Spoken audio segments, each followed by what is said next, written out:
Hello, everybody, from Colonel Stadium on the campus of Henderson County High School in Henderson, Kentucky. I'm Greg Busby alongside Scott Stone. John Reynolds on the sidelines for us tonight. Ren Stevenson and Isaac Thatcher at studio control in downtown Henderson as we get you set for Henderson County High School Colonels football. A bit later than we expected. A scheduled 7 o'clock kickoff is going to turn into a scheduled around 9:05 p.m.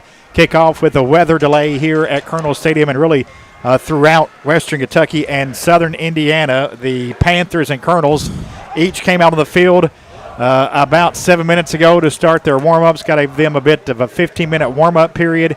We have a light rain falling here at the or a light steady rain, I should say, following here at the stadium, but no lightning. Knock on wood.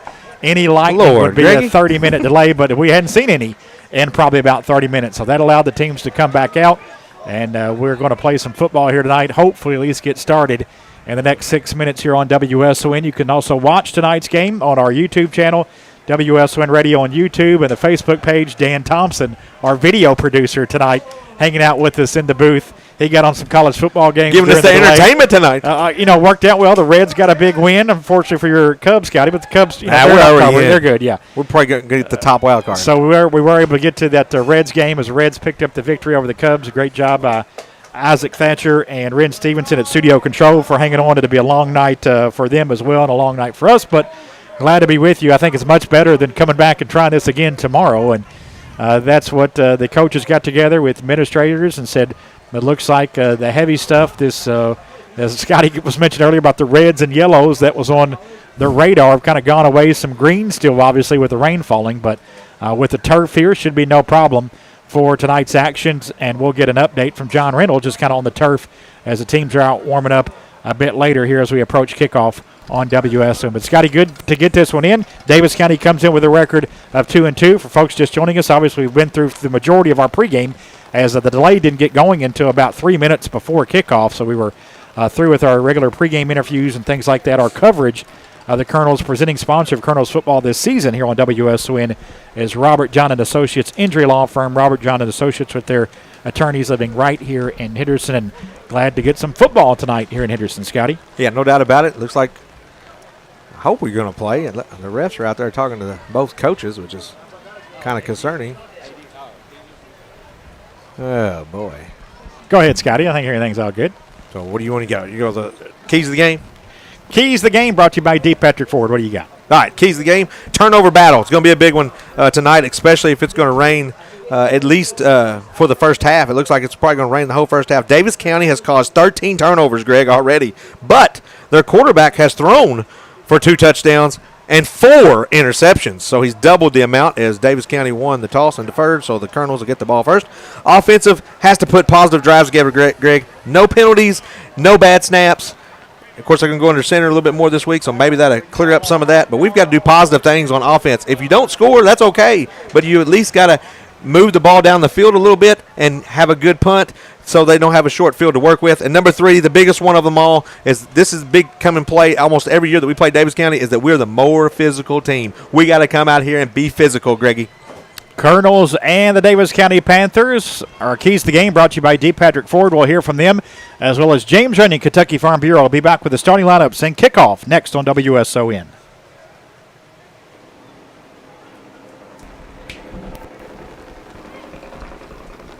Runyon after this and a liner back. Mic check, 3, 2, 1. You got me? Got mic you, check. Yep. I might bring this post-game mic up to you. That way I ain't got to hold on to it. Okay, or if you take it in the locker room if you need to there. Okay, I can do that, yeah. The officials' locker room or the teams, whatever you want to do. Okay. I got you.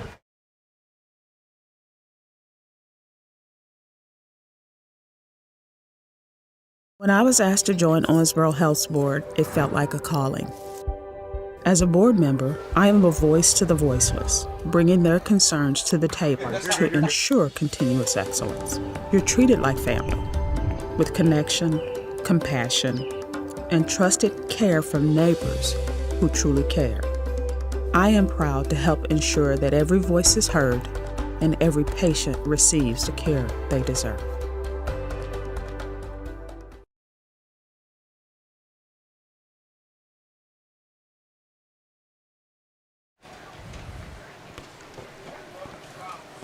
Welcome back to Colonel Stadium, getting you set for the Colonels and the Daviess County Panthers here on WSON. Starting lineups brought to you by Kentucky Farm Bureau Insurance on Zion Road. The Colonels will get the football to start offensively for the Colonels tonight. Left tackle, 68, Gabe Sheffer. Left guard, 62, Jack Hampton. New center tonight, number 51, Landon Gish. I'll be at center tonight. Right guard, 54, Preston Gogol. Right tackle, 55, Joe Hudson. The tight end, number 1, Christian Hagan. At receivers, number 2, Hezzy Harris. Number 28, Tucker Seward. And the slot, number 3, Zarian Rideout. Running back, number 5, Avant Baxter.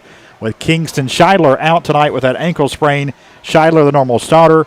Baxter being at running back. And Brody Belt, number 10, at quarterback for the Colonels. Defensively for Daviess County, the ends, number 99, Logan Cantrell. Number 3, Josh Coffey. The tackles, 57, Mason Crook. And 69, Gavin Vallada. At linebackers, number 11, Jax Hendricks, outside linebacker, and middle linebacker, number 6, Parker Higginbottom, and outside linebacker, number 8, Isaiah Irwin. At the corners, number 20, Lincoln Williams and Trayson McGrath. The safeties, number 2, Hunter Corbin, and single 0, Jace Hunt. Jace, a speedster, both in the secondary, but also will be featured a lot in that offense for Coach Qdarius Wallace. He goes by Q, and his first year as head coach has Daviess County 2-2.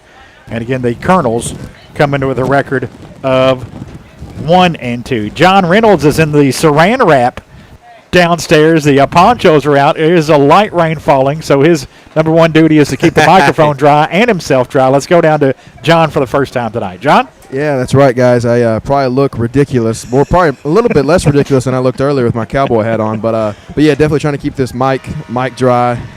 This field's going to be different. Obviously, turf does help us. We don't have all the mud and things like that. But guys' grip with their cleats is still going to be in question here. So hopefully, we have we'll probably have some sloppy football, but hopefully a clean football for these guys. But yeah, the conditions are crazy down here. I mean, I dealt with a lot of rainy football in Florida. So this will be my first kind of rainy game with here in Kentucky. But looking forward to a good game. But yeah, I'm gonna try to stay dry and bring you guys the best information I can. That's right. John Reynolds on the sidelines for us tonight, working extra hard with the poncho on. We were scheduled to have the referee mic'd up tonight, Sean Williams, who's a great one, but he has his rain gear on tonight as well, and that kind of affected the hookup of the mic. So we won't have any calls on the field, but we will get those signaled up here. But we don't have any coming over our broadcast tonight, and appreciate Sean and his crew allowing us to wire them up. But obviously the weather changed things there with, again, I guess, John, you call it just a steady rain falling right now, right? I mean, not heavy, but just a steady rain. Would you agree with that? Yeah, it's definitely steady. The drops are pretty big in size, but it's not that big, or not that hard, in terms of the downpour. I mean, it's consistent. Drops are bigger, but it's definitely something this teams can manage for sure. It'll be Henderson County to get the football to start. Colonels in their home maroon on maroon tonight with white numerals and the white helmets. Daviess County white on white with the red numerals and red helmets. As it will be County will receive to start tonight's ball game. Kicking off for Daviess County's 18, Asher Hendricks. Asher Hendricks to kick off to Henderson County. With the Colonels, little onside kick, and Daviess County may have got it. It was loose for a moment. Yeah, good job by the Panthers. Kind of caught the Colonels and us off guard, but the Colonels did a good job recovering what appeared to be an attempted onside kick to start this game. They do a lot of different things and tricks in special teams, Coach John Elliott told us, where it's PATs, field goals, kickoffs. Yep, they do a lot with their special teams. A lot of trick plays, yep. But I don't think the Colonels were, because that young man just stood there and grabbed it and fell to the ground. Good job. So the Colonels will have great field position here, starting at their own 49-yard line. Pyre formation. You get to get word. Colonels will be under center a lot tonight. Brody Belt is there, and he's going to hand it off. And coming up the left hash to about the 48-49-yard line on the carry is Avant Baxter, as Baxter gets 4 to the 49. Number 5, Avant Baxter on the carry. The onside kick out of the gate and the jet sweep. Run a little trickeration trying to catch guys off guard down here. Vallada on the stop for Daviess County. And a 2nd and 6 for the Colonels. Just underway. Colonels with a football at their own 49. Now Belt in the gun. with Rush to his left. Handoff Rush off the right side. JR coming near side, has the 40 outside the numbers. Cut down at the 37, but a Henderson Chevrolet first down. And a gain of 14 for the Colonels and J.R. Rush. Rush's run is good for Henderson County. First down. Ours hand tonight, not nearly as much tape. It's tape tonight, so a little bit more freedom with the hand there coming off that hand injury. And this is best. It's truck trading days at Henderson Chevrolet GMC with employee pricing for everyone on all new trucks. Take any road across that money-saving bridge to Henderson Chevrolet. 1st and 10 from the 37 after the pickup of 14. Handoff Baxter off that left side again, and Baxter is going to be stood up at the 35 for a gain of 3. As it was, again, Vallada along with Coffee in on the stop for Daviess County. A 2nd and 7 for the Colonels. Football at the Daviess County 35. Some folks still filing in with obviously a lot of umbrellas out. It's homecoming night, so that may have kept some folks around. 2nd and 7 for the Colonels. Baxter goes in motion, fakes the pitch to him. Belt going to keep it himself. Brody is going to get to the 33 and tackled there by Higginbotham. A gain of 2 will bring up a 3rd and 5, and one of the Colonels a little slow to get up. That's Preston Gogol. Grabbing his eye. So Gogol, the right tackle for the Colonels, down on the play. He got up momentarily, then he kind of went back down. As Coach John Elliott. Maybe got a finger in the eye again. Yep. Out to take a look at Gogol. He's on his feet. Yeah, but may have got poked in the eyes, kind of has his hand between his face mask there. Yeah, he grabbed it twice. So John Reynolds will get a checkup on him momentarily. Dominique Bemis will probably come into the game for Gogol. He's one of those backup offensive linemen. We'll see. 10:06 to play in this opening quarter. 3rd and 5 coming up for the Colonels from the Daviess 33. Daviess County 33-yard line. Don't have to get all of it here. Just get enough to go for it on forward, Greg. And it will be Bemis at right guard. Belt under center. Going to hand off to Baxter off the right side. Baxter gets it down near the 30. Baxter on the carry. Give him 2 to the 31. Brought down by number 6, Parker. And it'll be a 4th and 3 for the Colonels on a rainy night on the Daviess 31. We're likely going for it here on 4th down. Too long and too nasty for a field goal. Although not much wind to speak of. It is blowing a little bit toward the high school into the end zone. So it'll be into the wind here. Belt claps his hand, and it appears Daviess has jumped. But he got back. What? Wow. So no flag. Okay. Guess you got to snap it there, right? And now I think Henderson's calling a timeout. Yes, they are. Coach Proctor asked for that one late. Henderson County. So I guess they didn't have a play in there. I'm assuming they just, when the play was getting drawn off sides, and then they call a timeout. We'll keep it right here with 9:11 to play in this opening quarter. And the Colonels with a decision to make here on 4th and 3. Just underway after a 2-hour and 5-minute delay at the start of this game. With a steady rain falling here in Henderson. To give us a moment to tell you that our game brought to you in part by your local State Farm insurance agent, Ann Thrasher Boyd. Ann helps you tackle savings when you combine home and auto insurance. See State Farm agent Ann Thrasher Boyd at the corner of 14th and North Green Streets to start your savings. Probably try to jump off sides again, Greg. 4th and 3 from the 31. Belt under center. Tight end left, a wing back left here for the Colonels. Handoff Baxter, the tailback, and Avant gets it down near the 28. Will be close to a first down depending on the mark. He has it. He doesn't have it. Now, this official here said first down. Well, Daviess Or County said move said the chains. Now they're getting together. Daviess said they didn't get it. Daviess thinks they didn't. The official here on the near side close to the ball signaled to move the chains. Daviess already put the offense in. Where is the ball exactly? 28? From my vantage point here, This is a first down. Yeah, I think he 100%. got it. I think it's like Is it between. 28? It's between. It's you call it the 28 because he don't quite have the 27, but it's between those lines. I mean, it's awfully close, but the front third, they're across the first down line. The front third of the football is crossed. Chain of measurement brought to you by Branson Surveys. Branson Surveys can determine the elevation of your property, survey property lines, and do foundation inspections.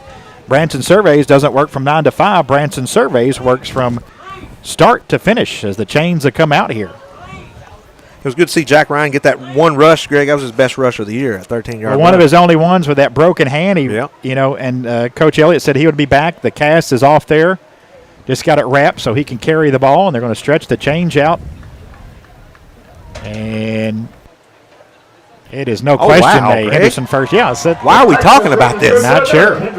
Davis County did a good job of selling it like they stopped Well, yeah, him, but they ran their offense on the field. my man Tony Beard said early move those chains, and then He's the man. yep, he was right nearest the play on the side judge. They definitely picked it up, and Smart the move Colonels. by Davis, though. Yeah, Henderson Chevrolet first down for the Colonels at the 27-yard line. First and 10 from there. Henderson County, the Davis County 28-yard line. Tight end right, slot receiver left, receiver to either side. I formation here behind Brody Belt. Brody fakes a handoff to Rush, rolling out right, throwing, man open downfield, incomplete at the 10. He led his intended receiver just a bit too far. He was looking for Wyatt Newman, the tight end. Wyatt Newman. Had Christian Hagan also wide open, but he was only going to be for about 5 yards, but he could have ran for a little bit. So second and 10 coming up for the Colonels. 8:43 to play opening quarter. Second and 10. No score. Henderson County hosting Davis County on homecoming night. 27-yard Of line. course, that was the first throw with a wet football. Belt back in the gun. Baxter to his left. Pitch to Baxter. Outside the numbers. Tries to cut it back inside and is going to be brought down at the 25-yard line. A pickup of 2. Tackle on the play by Carter and Irwin for Davis County. A 3rd and 8 coming up for the Colonels at the Panther 25. And here we go again, trying to get a long, sustained drive. You just don't have to pick up the first down here, but you got to get it close enough to pick it up on 4th. 25-yard line.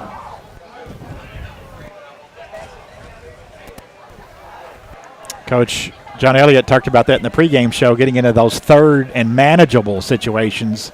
This is still pretty much a 3rd and long, 3rd and 8 here. After an incomplete pass and a short gain. Belt in the gun, looks left, throwing toward the end zone, toward Harris, and it's incomplete. Hezzy had to try to come back and get it and could not. Defended on the play by Carter, and it's 4th down. Might have missed the pass interference there, holding on the right shoulder there of Harris, completely tore the jersey off the shoulder pad. So, pretty close call there. I would have thought it would be defensive PI. Miles Pryor coming out for a Deep one. what would be a 42-yarder. With the wind blowing his face. Yeah, the wind's not with him. 42-yarder left hash from Miles Pryor. High snap. They try to get it down and do not.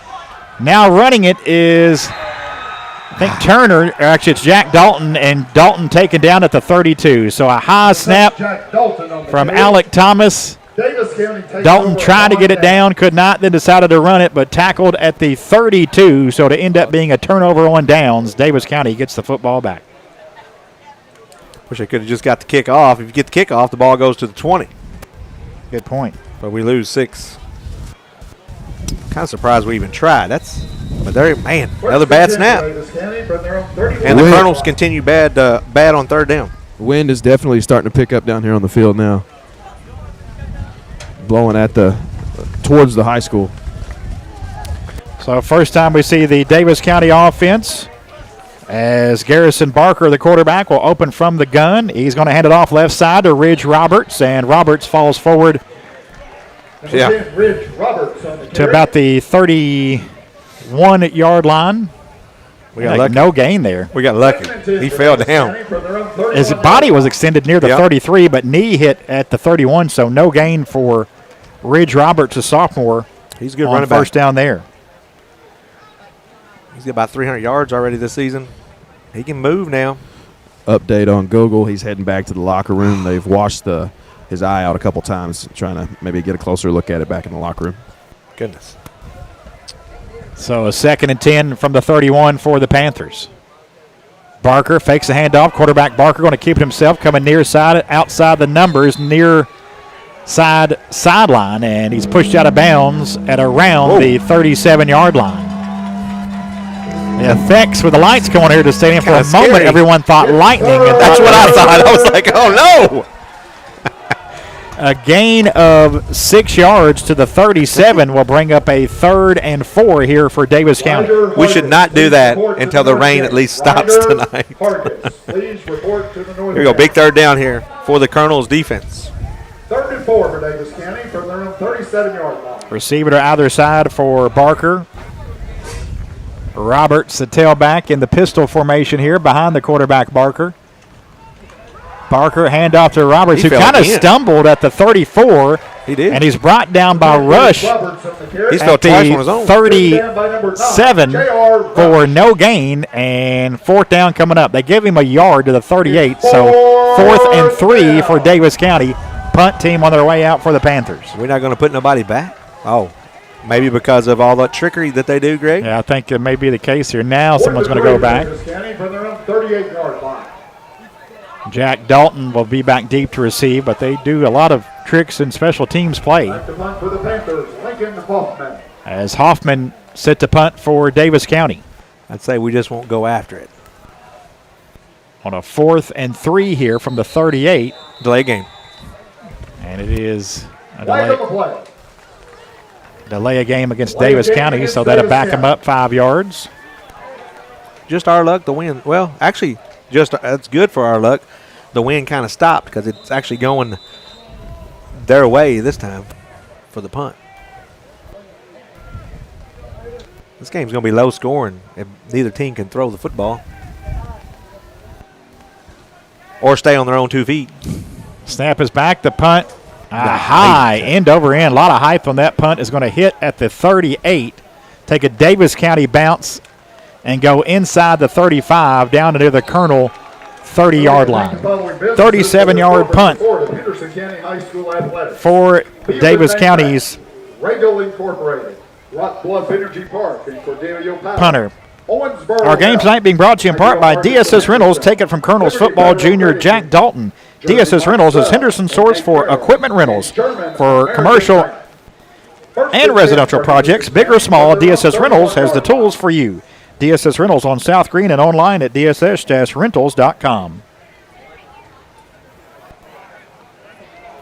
So the Colonels here from the 31, scoreless game, 5:07 to go opening quarter. Handoff to Rush. JR breaks a tackle at the 33. He's still on his feet as he fights to about the 36. Golly. Had him by his leg, and he just kept going. Brought down by number 8, Isaiah Irwin. Yeah, it's about as angry of a run as you'll see in high school football. It was refusing to go down. Gain of 5 for Rush and the Colonels. For Henderson County from their own 36-yard line.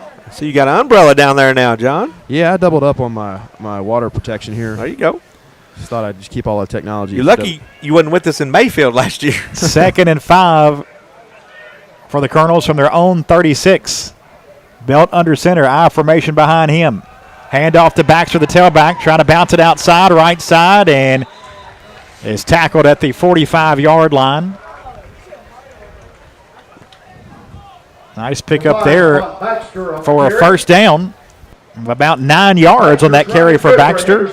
Henderson Chevrolet first down. It's truck trading days at Henderson Chevy with employee pricing for everyone on all new trucks. Take any road or cross that money-saving bridge and get employee pricing on all new Chevy Silverados and GMC Sierras at Henderson Chevrolet.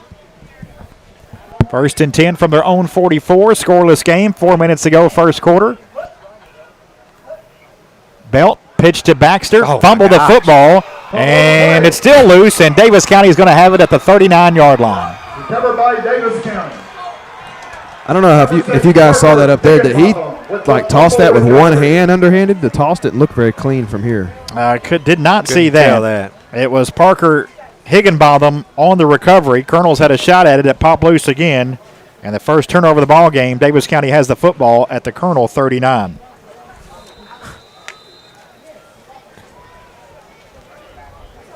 and 10 for Davis County.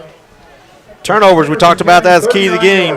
Man, they caused a lot of them. That time, that was on us. Quarterback Barker throws a screen. Wow.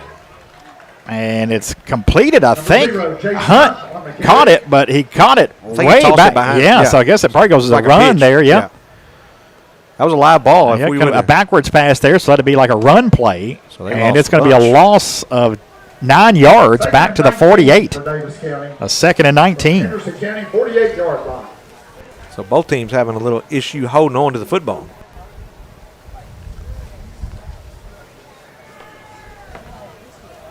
It's kind of setting up like the Mayfield game, Greg. With the double overtime. Yeah, one or the two, final score one or was two 14-7. scores. One or two scores may be good tonight. Here's a handoff, and it's a tackle by Henderson County in the backfield for a big loss. Hayden Turner tackles Ridge Roberts for a loss of 5 yards back to the 46, Davis County's own 46. This drive started at the Henderson 39. Now it's 3rd and about 24 from their own 46-yard line. Now, he does have a good arm, but he's not the accurate as the quarterbacks we've seen so far this year. Like I said in the pregame, he's only thrown 2 touchdowns and 4 interceptions. They might try one deep here. Be just like a punt. Why not? Garrison Barker, the senior, takes a snap, fakes the handoff. He's looking left, now rolling that way. Looked over the middle, now getting pressured, and eludes one tackle for a sack, is near the far sideline and has it intercepted at the 48-yard line. Jack Dalton. There you go, boys. Jack Dalton had his first game back last week in the loss to Gibson Southern, and a pick here at the 49 for Dalton as the Colonels get it right back. Yeah, protecting the football is big in any game, but in a game like this, when the elements are like this, guys that really don't have control of the ball, you got to protect the ball at all costs, and it might just be a back-and-forth battle of who just commits less turnovers this game, guys. So the Colonels with the football back with 2:07 to play in this first quarter, and they have it at the Davis County 49-yard line. Yeah, the first team that scores 7, it's going to feel like they've got 21 on the board. 2 receivers to the left, a tight end to right for Belt. I formation behind him. Harris and Rush in that I. Rush dots it, and they're going to give it to Rush. JR up the middle, has the 40, inside 30, still on his feet, 15, at the 10, and muscling his way in, falls in the end zone for a touchdown. Got a draggle attacker from about the 8, got a help from a Colonel. 2 flags came in after the play, but at the moment it's a Colonel's touchdown to make it 6-0 with 1:54 to play, but penalty markers in. It's got to be after the play, right? Yeah, I don't know what else. You had 6 or 7 Colonels there celebrating with Jack. I don't know exactly if there were some extracurriculars there at the end or what. And a $25 contribution by. But I do have to update, though. That might be the angriest run I've ever seen in high school football. He had a panther on his leg about the last 8 yards, but I again, the referee not mic'd up to the weather.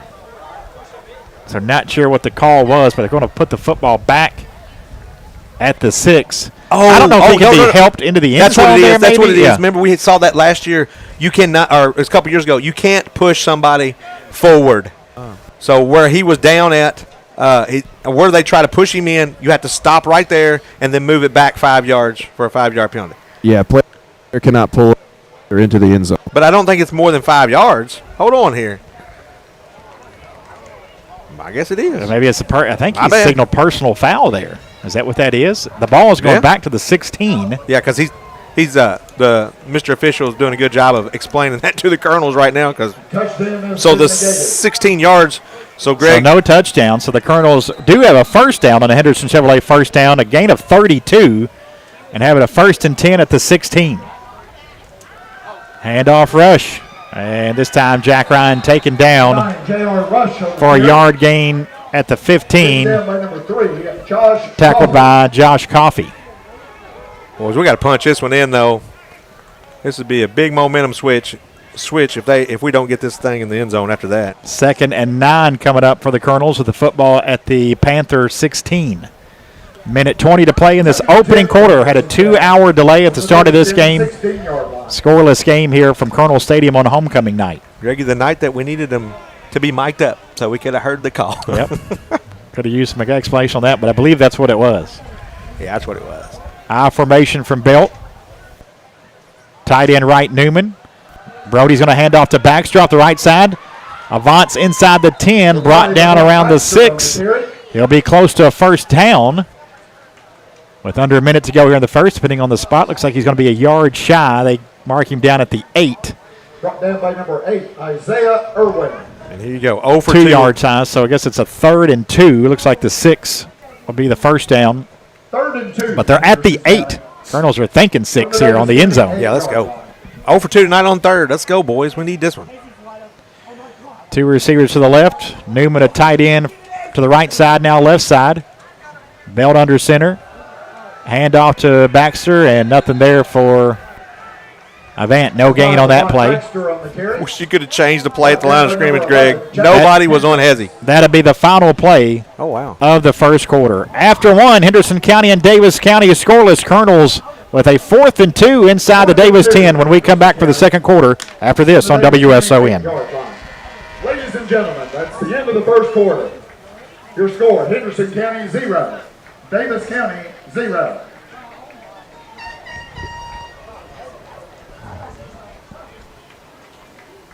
When I was asked to join Owensboro Health's board, it felt like a calling. As a board member, I am a voice to the voiceless, bringing their concerns to the table to ensure continuous excellence. You're treated like family, with connection, compassion, and trusted care from neighbors who truly care. I am proud to help ensure that every voice is heard and every patient receives the care they deserve. It can happen when you least expect it. You're involved in an accident and you need help. Look no further than Hargis Collision. Hargis welcomes all insurance providers. They are ICAR certified and have the equipment needed to get your vehicle back to OEM specification. To the Hargis team, your vehicle is treated like a person, not a number. Hargis Collision, keeping your family's safety in mind. See them at their new location, 1480 South Green Street.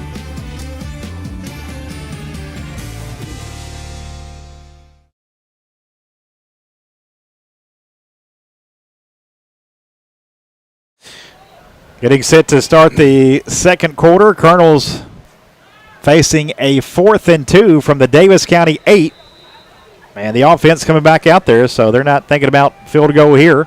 Looking for the heavy look, just one wide receiver. Belt under center. Our formation behind him. Fakes a handoff. Brody going to look toward the end zone, and incomplete. Incomplete. It'll be a turnover on downs. He was trying to get it to Newman. The pass was low over the middle. Pretty good play. Wyatt tried to dive forward for it. Couldn't come up with it, and it's a turnover on downs to start this second quarter. Yeah, and that's one of those play guys where you wonder, without the rain that we've had over the last few hours, if he would have been able to stick his feet in the ground and catch that ball. He slipped on coming back to it, and it's just one of those things that happens when you're playing with the conditions we are right now. Yeah, he was wide open. Just couldn't get him the ball. So from the 8 is where Daviess County will take over. Barker going to hand off to Roberts. Ridge Roberts coming near side, and he's going to be brought down around the 10-yard line. So a couple there for Roberts as Rush on the stop for Henderson County along with Newman. Written down by number 3, Hagen. Rush and Hagen.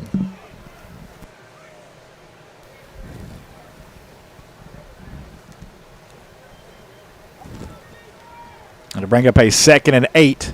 2nd and 7 for Daviess County. From their Make it a own 2nd and 7 from the 11.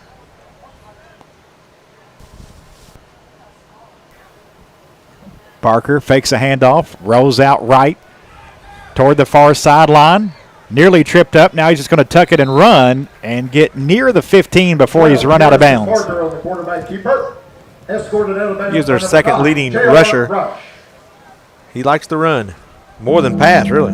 Picks up 3 to the 14, and it'll bring up a 3rd and 4 here for Daviess County with the football. Scoreless game, 10:45 to play in this first half. For Davis County from their own 14-yard This is not a tape delay game if you're just joining us. It is not. 2-hour delay at the start due to lightning in the area, and got underway at 9:05. Barker takes a snap, looking over the middle. Going to throw deep, far sideline, and pass interference called on Jack Dalton on the far sideline, as the intended receiver was Hamilton. And a penalty marker in, it'll be 15 yards and a first down for Davis County. The first down of the game. Pass interference against Henderson County. Pretty good sell job there by the Davis That's what I County was wide counting. receiver. Didn't seem a lot there. Davis County a first down. Penalties killing us, though, boys.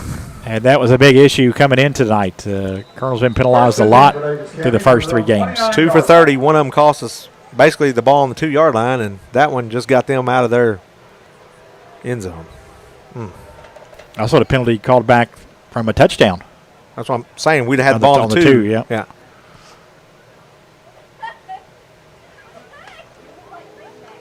There's a quarterback. Barker going to keep it himself up the middle. Ooh, took a big hit.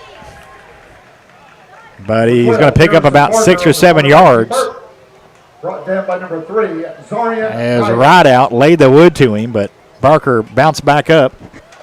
It is a gain of 8 to the 37 to bring up a 2nd and 2 for Davis County. 37-yard line.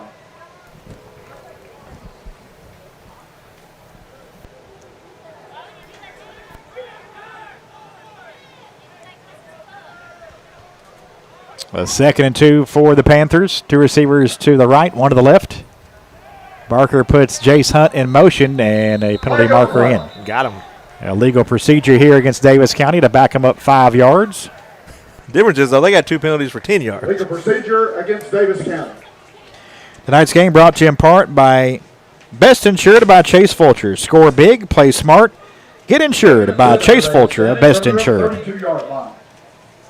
Will say a bright note, the rain has definitely subsided a little bit. Gets just barely a drop or two every so often. The winds died down as well, so maybe we're on the back end of whatever cell move through Henderson. 2nd and 7 coming up for the Colonels. Coming up for Davis County. Football at their own 32 with 9:20 to play in the half. Scoreless game. Barker fakes a handoff to Hunt, and Barker coming near side has the 35. Going to be brought down by Rideout at the 37. A pickup of 5 will bring up a 3rd and 2 for Davis County. Now a penalty marker in, I think, after the play. Yeah, that's probably going to be on Henderson here as we're walking back onto the field. Little extracurricular, little John back and forth might be on Rideout here. No, it's on them. Yeah, Davis County backing up. Oh, wow. Ref's backing them up. Unsportsmanlike conduct against Davis County. He's going to take the ball all the way back to the 21. That's big, boys. Unsportsmanlike conduct against Davis County.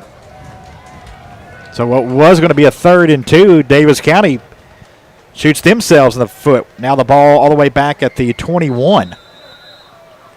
Must have been something said there because I didn't see maybe but one Davis County player in the vicinity, so must have, said something a little uncalled for. It's a 3rd and 18 for Davis County from their own 21. Barker looking over the middle, throws a middle screen, incomplete at the 25. There was nobody there. And 4th down coming up. Did you see a receiver there? I did not. I think they were setting up a screen, but I think the guy forgot he was supposed to be the guy to get it. We'll take it. So the Davis County punt team coming out. They'll be punting around their own 10-yard line with the ball at the 21. We've established this so far in this game. Neither team can pass the football so far tonight. Parker Higginbottom to do the punting, with Jack Dalton set to receive for Henderson near midfield. Higginbottom has it, and the punt is away. Another high punt that's going to hit on the Davis County side of the field. Takes a Colonel's bounce, and Henderson County going to have the football at the Davis 41 after just a 20-yard punt. He kicks it high, though.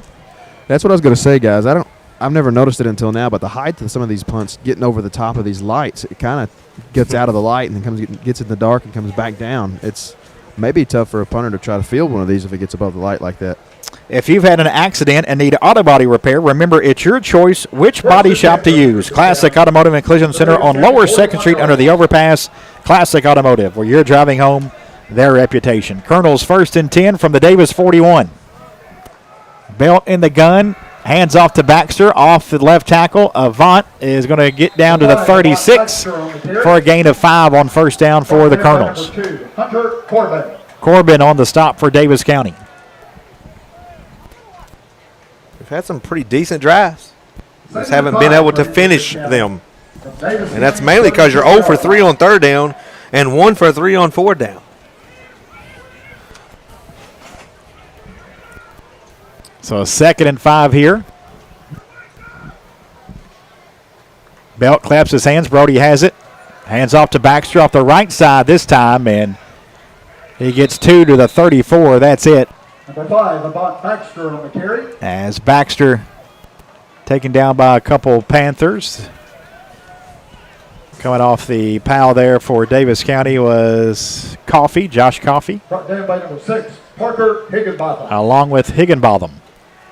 3rd and 3 for Henderson from the Daviess 34. 3rd and 3 for Henderson County. The Daviess County 34-yard line. 2 tight ends left for the Colonels as Belt takes a shotgun snap. Hand off to Baxter, trying to get to the right side, and Baxter gets a couple to the 32. They're going to be a yard shy of a first down as he's taken down by Coffey. Number 11, Jackson Hendricks. Now Baxter a little slow to get up. I gave him 2 on that, right? Yeah. Gave him 2, so it's a 4th and 1. Colonel's going to punt here. 4th and 1 for Henderson. Or at least line up to punt. 4th and 1 from the 32. Wow. Colonels have it at the Daviess 32, 4th and 1. This has got to be a fake, or we're trying And to the jump punt them off team, that. Seward's out there to punt. We'll see. No way. Well, they are going to punt it, play a little field Wow. position game. Seward's punt's going to go out of bounds around the 15 or so. And Daviess County will get the football on a 4th and 1 from the 32. 17-yard punt. Update on Gogol. He is out for the game. Scratched left eye, swelled up pretty bad. So he's having a tough time seeing out of it, so he's out for the game. Daviess County will have the football at the 15 with 6:29 to go here in this first half and a scoreless game. Kind of surprised we didn't go for it. I am. 3 receivers to the right for the quarterback, Barker. Also a tight end right. Going to hand off to fake the handoff to Ridges. Now throw over the middle. It's incomplete at the 25-yard line. They faked a bunch of people out on that one. Avant Baxter come up to make a hit. For number 4, Hudson Foreman. As it looked like Corbin had his hands on him but couldn't bring it in after a good hit from Baxter. Yeah, the Colonels' defense is playing well tonight. Everybody's flying to the ball, making what could be relatively simple plays that much tougher for Daviess County tonight. Yeah, just giving up 2 first downs and 13 yards right now. 6:24 remaining in the half. Scoreless game. Barker going to hand off to Jace Hunt on the sweep, trying to get the far sideline, and he's going to get to around the 20-21. He picks up 5 or 6 yards. It'll bring up a 3rd and manageable here for Daviess County at the Colonel 21. A 3rd and 4 for the Panthers.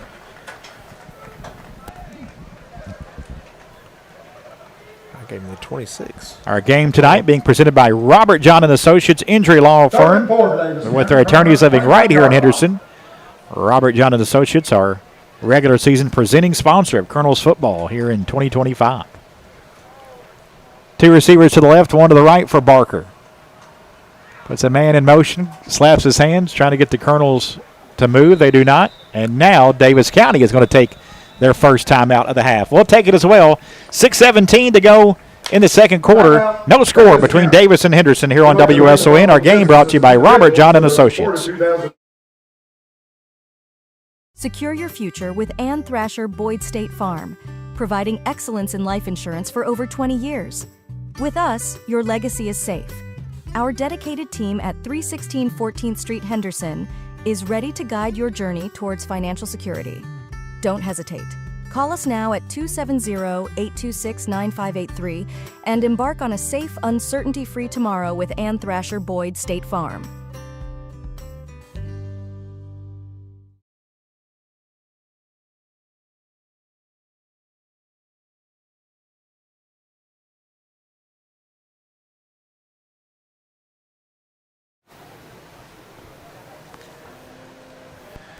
A 3rd and 4 for Daviess County from their own 21 coming out of that timeout.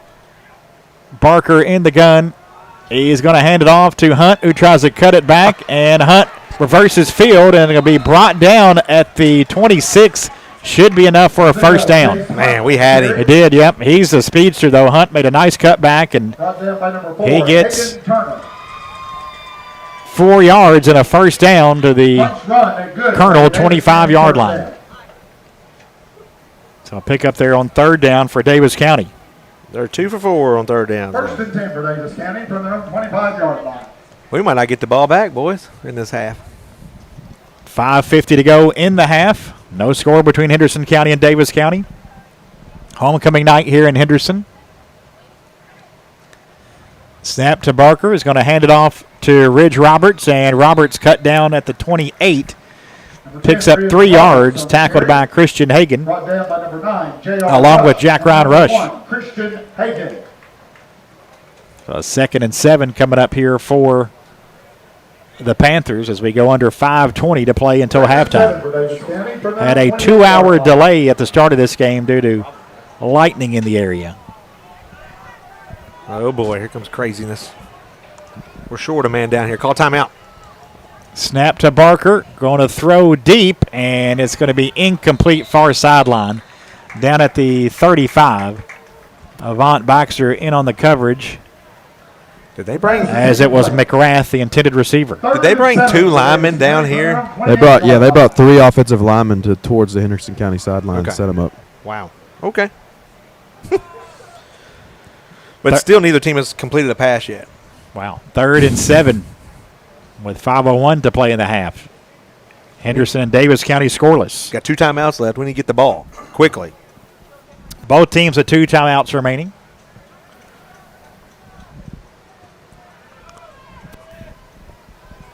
Daviess County taking a look at the wristband Delay for a this game. play.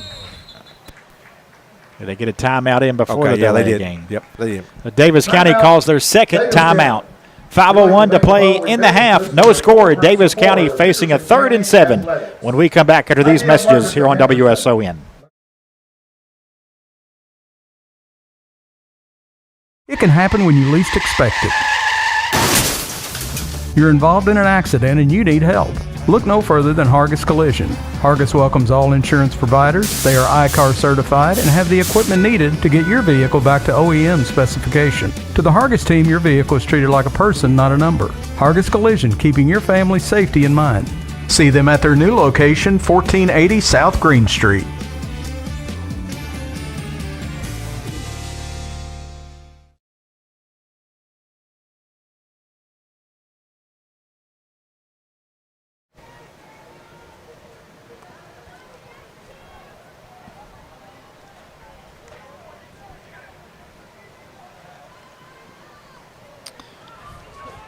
Out of the timeout, Daviess County looking to throw over the middle. It's incomplete as Barker was looking for Corbin.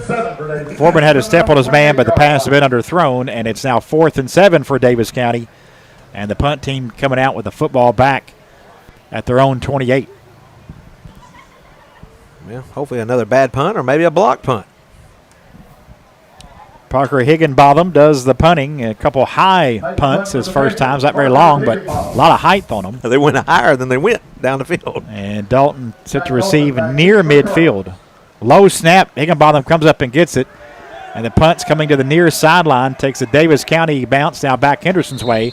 And the Colonels again have the football on the Daviess County side of the field after a 20-yard punt. Take it from Colonels football junior Jack Dalton. DSS Rentals is Henderson's source for equipment rentals. For personal and commercial projects, big or small, DSS Rentals has the tools for you. DSS Rentals on South Green and online at dss-rentals.com. 1st and 10 for Henderson County. This will be the Colonels' 5th possession of this half, and most likely probably the last one, the way this game's going. This one starts at the Daviess 47 in a scoreless game. As Belt looks left, now throwing as a man open. Whoa. And it's incomplete pass interference, though, down near the 30-yard line. The intended receiver was Baxter, and Hunt ran right into him when the ball was on the way. Out of the 15 yards and a Henderson Chevrolet first down for the Colonels. It's truck trading days at Henderson Chevy with employee pricing for everyone on all new trucks. Take any road across that money-saving bridge and get employee pricing on all new Chevy Silverados and GMC Sierras at Henderson Chevrolet. Yeah, that was a really nice play call there by the Colonels. Hezzy ran like an underneath route, basically more or less set a pick for Avant to open up for the wheel route downfield. Really nice play call there. 1st and 10 for the Colonels at the Daviess 34. 2 receivers to the left, 1 to the right. Belt has a tight end left. That's Hagan. Belt looking to throw. A little screen complete at the 30, 25-20, and brought down at the 15-yard line. Making the catch for the Colonels is Maroney. And Zarian Maroney, and at running back, gets the catch of the Henderson Chevrolet first down near the 15-yard line. First completion of the night. 17 yards on that completion, Belt to Maroney. 1st and 10 for Henderson County from the Daviess County 15-yard line. He just came straight out of the backfield and way to catch the ball and then turn around instead of the other way around. Rush now in there running back to Belt's right from the gun. 2 receivers left, 1 to the right. Brody looking left, trying to get Hagan, the tight end, to pass a bit too far. Nearing the numbers at the 14-yard line, incomplete. And it's 2nd and 10. 4:05 to play in this opening half. No score between Henderson County and Daviess County. Yeah, Coach Proctor talking to Belt here on the sideline, letting him know he might have missed Avant. Wide open in the corner of the end zone, had one-on-one matchup over here. Just missed him, went to the other side. 2 receivers to the left, 1 to the right for Belt here. Rush in the backfield. Same formation, Hagan tight end left. Brody fakes the handoff, going to keep it. Middle of the field, inside the 10, brought down around the 7. Nice gain there. Get it? On 2nd down for Belt. He's at 6. He is at the 6. So he picks up 9, and it's a 3rd and 1 from the Daviess County 6. 3rd and 1 for Henderson County. It was 0 for 4 tonight. Daviess County 6-yard That percent's got to be down about 15% on the year now. Yeah, 18% coming in on 3rd down. 0 for 4, add to it. I mean, this is 1 yard, guys. And tonight, they've been in those better 3rd down spots. They have. Yeah. They just still hadn't converted, though. I formation here with Belt. Hagan's the fullback, may give it to him. Nope, it's a tailback rush. JR should have the first down to the 5. He got the 1 yard he needed. We'll see where they spot it. I think he definitely got it. He definitely got it. They haven't moved anything yet. He's on the He got 5-yard stood line. up at the 5. They're marking him at the 5. He got it. It is first down, so Henderson Chevrolet first down, 1st and goal from the 5 for the Colonels. Did we receive the opening kickoff? I can't remember. Yeah, we did. Yeah. Daviess County won the toss, deferred. 1st and goal for Henderson County from Daviess County 5-yard. That's why it's important to take a lead in at the break. And we're Play gonna clock take a down to timeout. 5, yep. And the Colonels take their 2nd timeout of the half. 2:56 to go in this opening half. Colonels a 1st and goal from the 5 when we come back after this on WSON. Secure your future with Ann Thrasher Boyd State Farm, providing excellence in life insurance for over 20 years. With us, your legacy is safe. Our dedicated team at 316 14th Street, Henderson, is ready to guide your journey towards financial security. Don't hesitate. Call us now at 270-826-9583 and embark on a safe, uncertainty-free tomorrow with Ann Thrasher Boyd State Farm.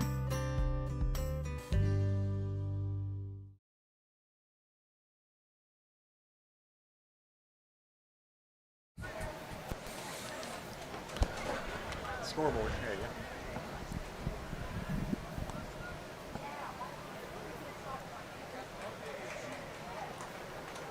Colonels, 2:56 to go, second quarter.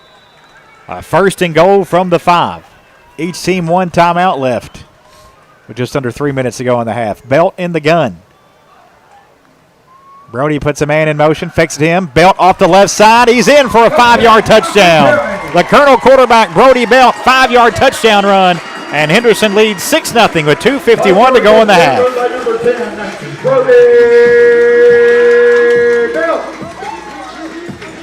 Fine converted that third down on that possession, Greg, and punched her in there.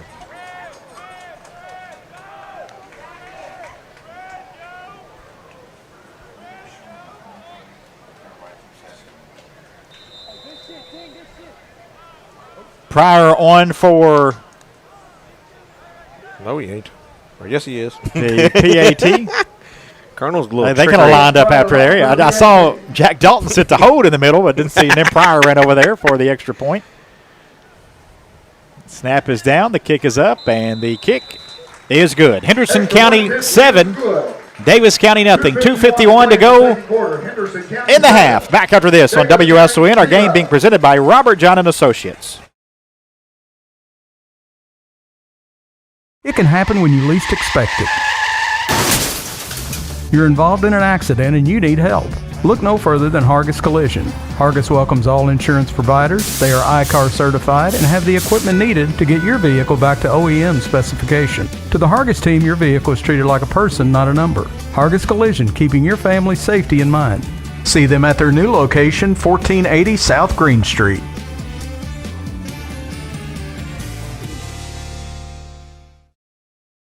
You need a new roof? Make the call to Maldonado's Roofing and Siding. They are certified in multiple brands of shingles and offer financing on all projects. They are licensed, insured, and they carry workers' comp on their employees.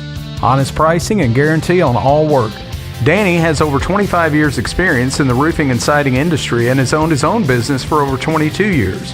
Maldonado's Roofing and Siding. Let the world champ put a world-class roof on your home. Call today, 270-577-9668.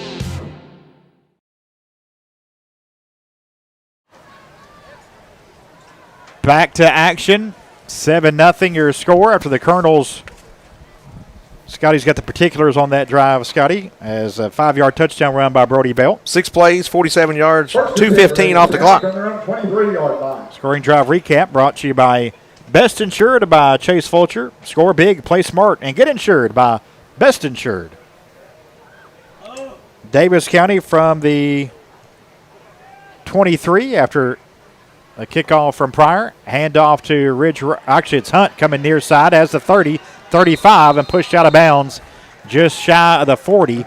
A big chunk there for Daviess County. A first down for the Panthers at the 38-yard line. Gain of 15 for Hunt.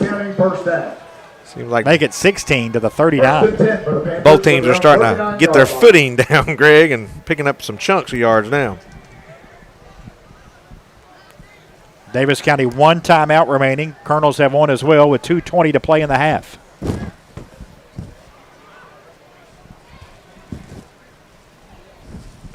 Barker with 2 receivers to the left and 1 to the right.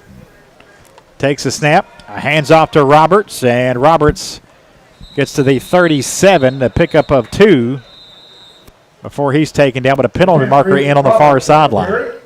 What was that? Brought down by number 52. Probably a procedure here against Daviess County being on the sideline there. It is, yep. Wow. Panthers back it up 5 yards. I didn't even see that flag up there. That's their 5th for 45 now, Greg. Legal procedure against Daviess County.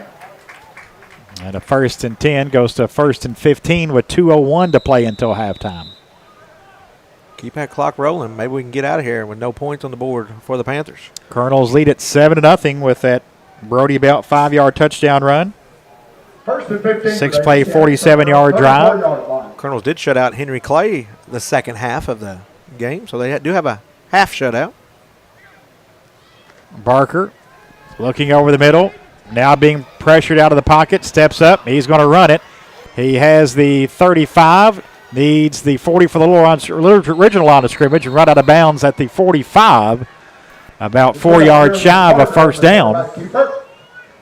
A gain of 11 will bring up a 2nd and 4 with the clock stopped with 1:29 to go until halftime. Yeah, he's 6 carries for 36 yards. He's been their best runner for sure. But they've yet to complete a pass. 0 for 5. Oh, now a penalty marker came in. That appeared to be against Henderson, I think. Officials explaining something to them. It was behind them, and I'm not sure what that's going to be.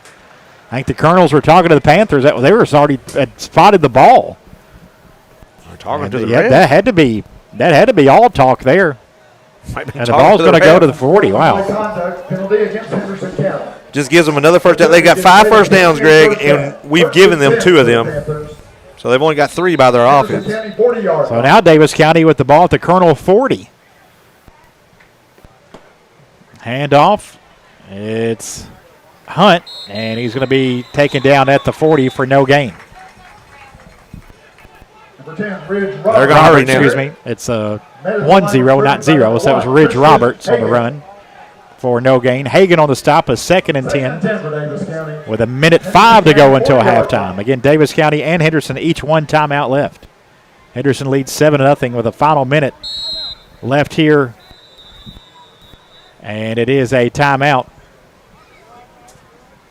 taken by the Colonels. Didn't like what they seen, Greg. 59 seconds left. We'll take the timeout as well. Be back. Henderson 7, Davis County nothing.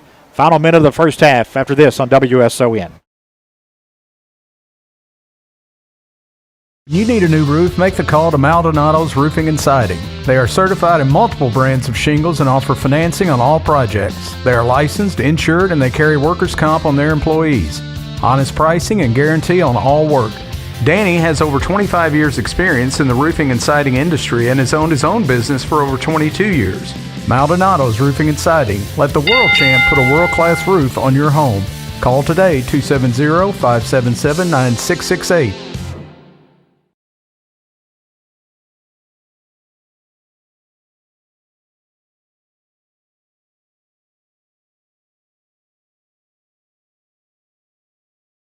Out automatically.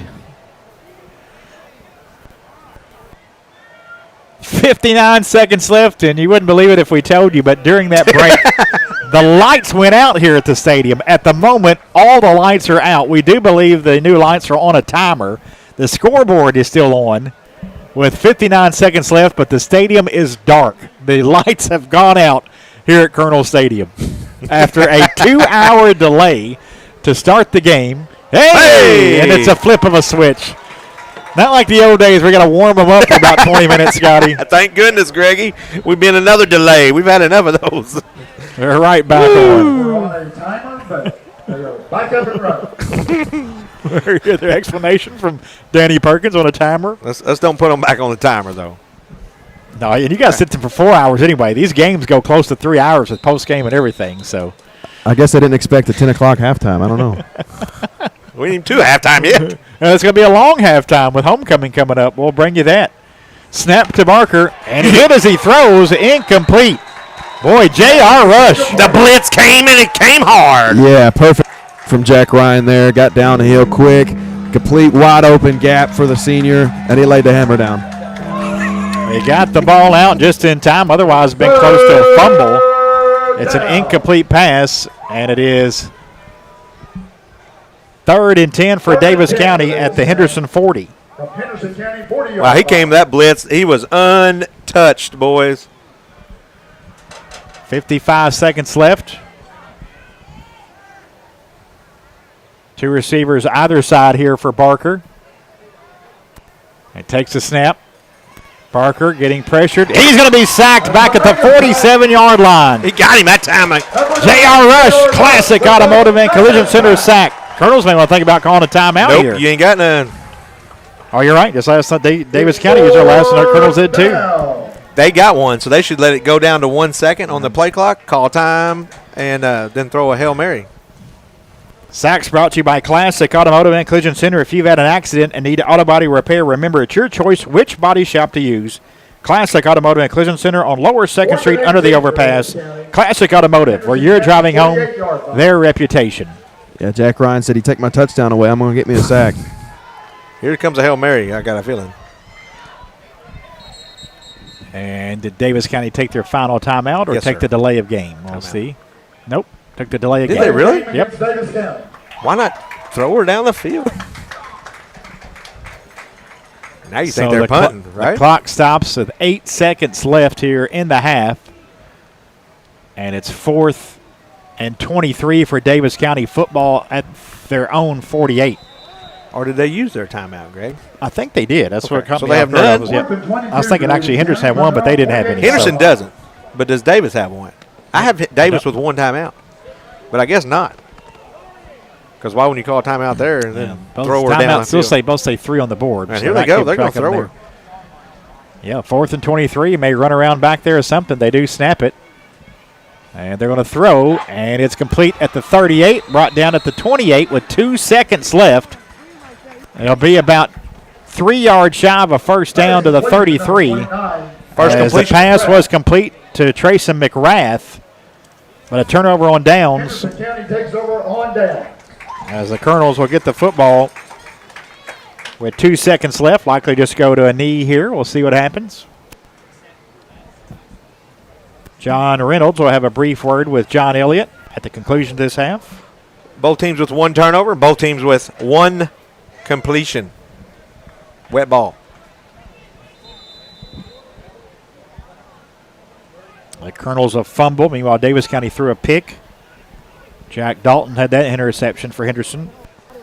That was the second drive both ways. Yeah, we're going to take a knee, Greg. And the Colonels will take a knee. Nope. A flag comes in. It's a legal procedure against Henderson. So they'll have to do it once more. That's weird. Backing about 5 yards. Legal procedure against Henderson County. And now I think they're going to say end of half. Ladies and gentlemen, that's the end They of the declined first it. half. Davis Okay. declined. And that is the end of the first half. Colonels on top 7-0. Daviess County, 0. And John Reynolds is downstairs with John Elliott. Yeah, Coach, not exactly how we drew it up tonight. Have a 2-hour wait to start this game. What do you think of your team's efforts so far early in the ballgame? Well, you know, like we said all year, we have no root. When I was asked to join Owensboro Health's board, it felt like a calling. As a board member, I am a voice to the voiceless, bringing their concerns to the table to ensure continuous excellence. You're treated like family, with connection, compassion, and trusted care from neighbors who truly care. I am proud to help ensure that every voice is heard and every patient receives the care they deserve. It can happen when you least expect it. You're involved in an accident and you need help. Look no further than Hargis Collision. Hargis welcomes all insurance providers. They are ICAR certified and have the equipment needed to get your vehicle back to OEM specification. To the Hargis team, your vehicle is treated like a person, not a number. Hargis Collision, keeping your family's safety in mind. See them at their new location, 1480 South Green Street.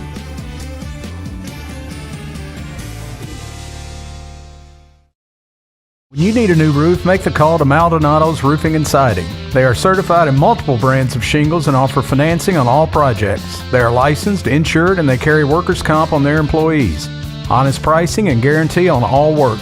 Danny has over 25 years experience in the roofing and siding industry and has owned his own business for over 22 years.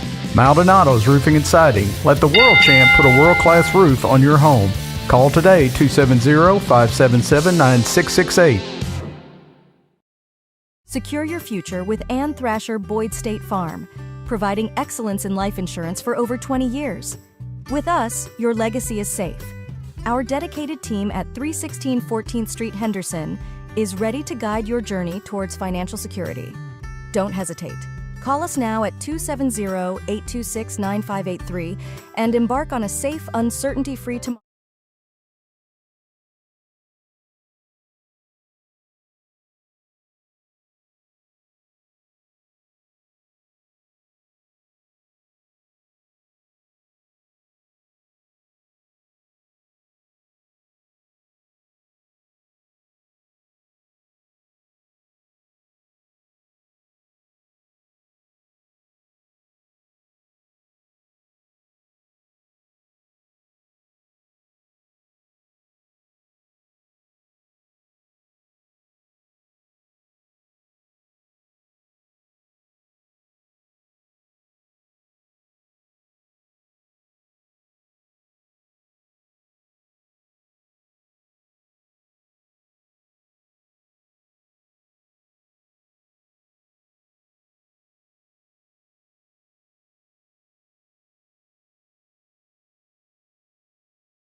At the half, the Henderson County Colonels lead the Daviess County Panthers 7-0 here on homecoming night. And with homecoming festivities, we'll go live to Henderson County High School Principal Amber Thomas. She's taking care of the PA duties for homecoming, and we'll have that live for you here on WSON. Also on our Facebook page and YouTube channel, you can check out homecoming festivities here from Henderson.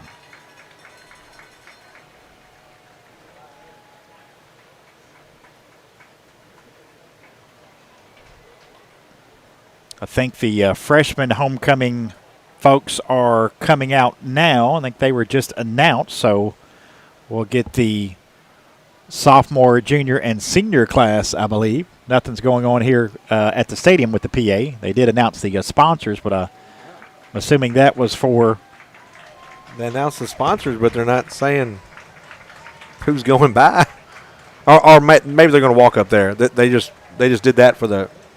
So they got a little parade, I think, I guess is what it is, Scotty. They parade around in the golf courts, and then this is going to take longer than 20 minutes. Oh, good. Okay, so good. The carts are going to go all the way around the track, and then they'll walk out. So that'll give us a moment to hear from Heron Auction and Realty.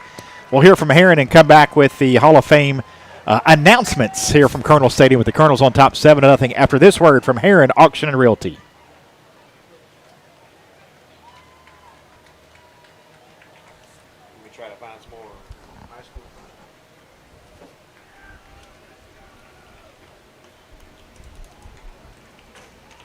After a nomination process and school-wide voting, this court has been chosen to represent each class.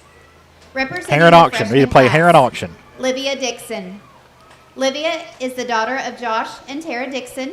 She is a member of the Lady Colonel soccer team. Tonight, Livia is sponsored by Shaw's Flowers and is escorted by the future bumper Colonel back after this Bo one. Womack, son of Dax and Lindsay Womack. Luke Mann. Luke is the son of Thomas Mann and Jennifer and Rob Stovall. He is a member of FBLA, FCA, and the Colonel football team. He is sponsored by Sheer Attractions and is escorted by the future Colonel Macy Alexander, the daughter of Wes. Welcome back to Colonel Stadium. Now the announcements of some of the freshman homecoming court going on here from Colonel Stadium. Well, let's go to those live with Henderson County High School Principal Amber Thomas. She is sponsored by Chef What Barbecue and is escorted by her little brother, the future Colonel Luke McCowan, the son of Destin and Olivia McCowan. Landon Johnson. Landon is the son of Nick and April Johnson. He is a member of the Y Club. He is escorted by the future Colonel Kinley Park, the daughter of Jess and Katie Park. They are sponsored by the Center for Pediatric Therapy. Rachel Womack. Rachel is the daughter of Nick and Sarah Womack. She is a member of FBLA, Student Council, and the Lady Colonel soccer team. She is sponsored by Sprague Farm Drainage and is escorted by the future Colonel Greta Ware, daughter of Sean and Jenna Ware. Estelle Erbst. Estelle is the daughter of Gary and Rochelle Erbst. She is a member of the Lady Colonel basketball team. She is sponsored by Mace Groundwork and is escorted by fellow Colonel Eli Lott and the future Colonel Owen Lott, both sons of Matt and Laura Lott. Representing the sophomore class, Addison Davenport. Addison is the daughter of Joey and Amy Davenport. She is a member of Student Council and serves as a reporter of the sophomore class. She is sponsored by Joey Davenport, Baird Investments, and is escorted by the future Colonel Cassius Stinson, son of Eric and Kate Stinson. Wispimbi Dotel. Wispimbi is the son of Ellie Dotel and Yolette Joseph. He is a member of FCCLA.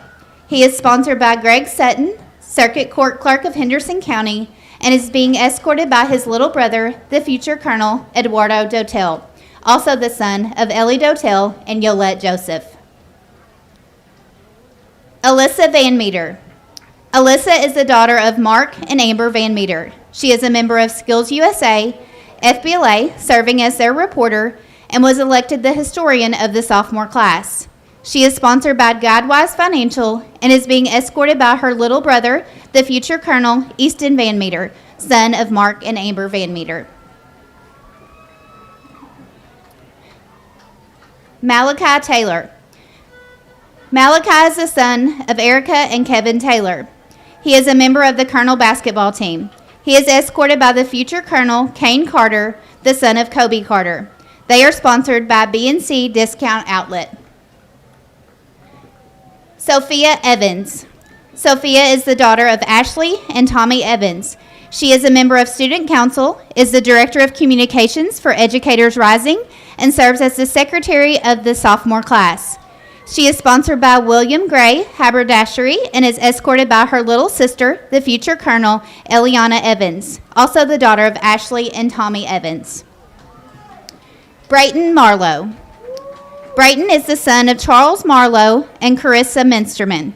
He is a member of the Y Club, FBLA, and Drama Club. He is sponsored by Gutter Magic of Henderson. He is escorted by the future Colonel Grant Garrigus, son of Austin Garrigus.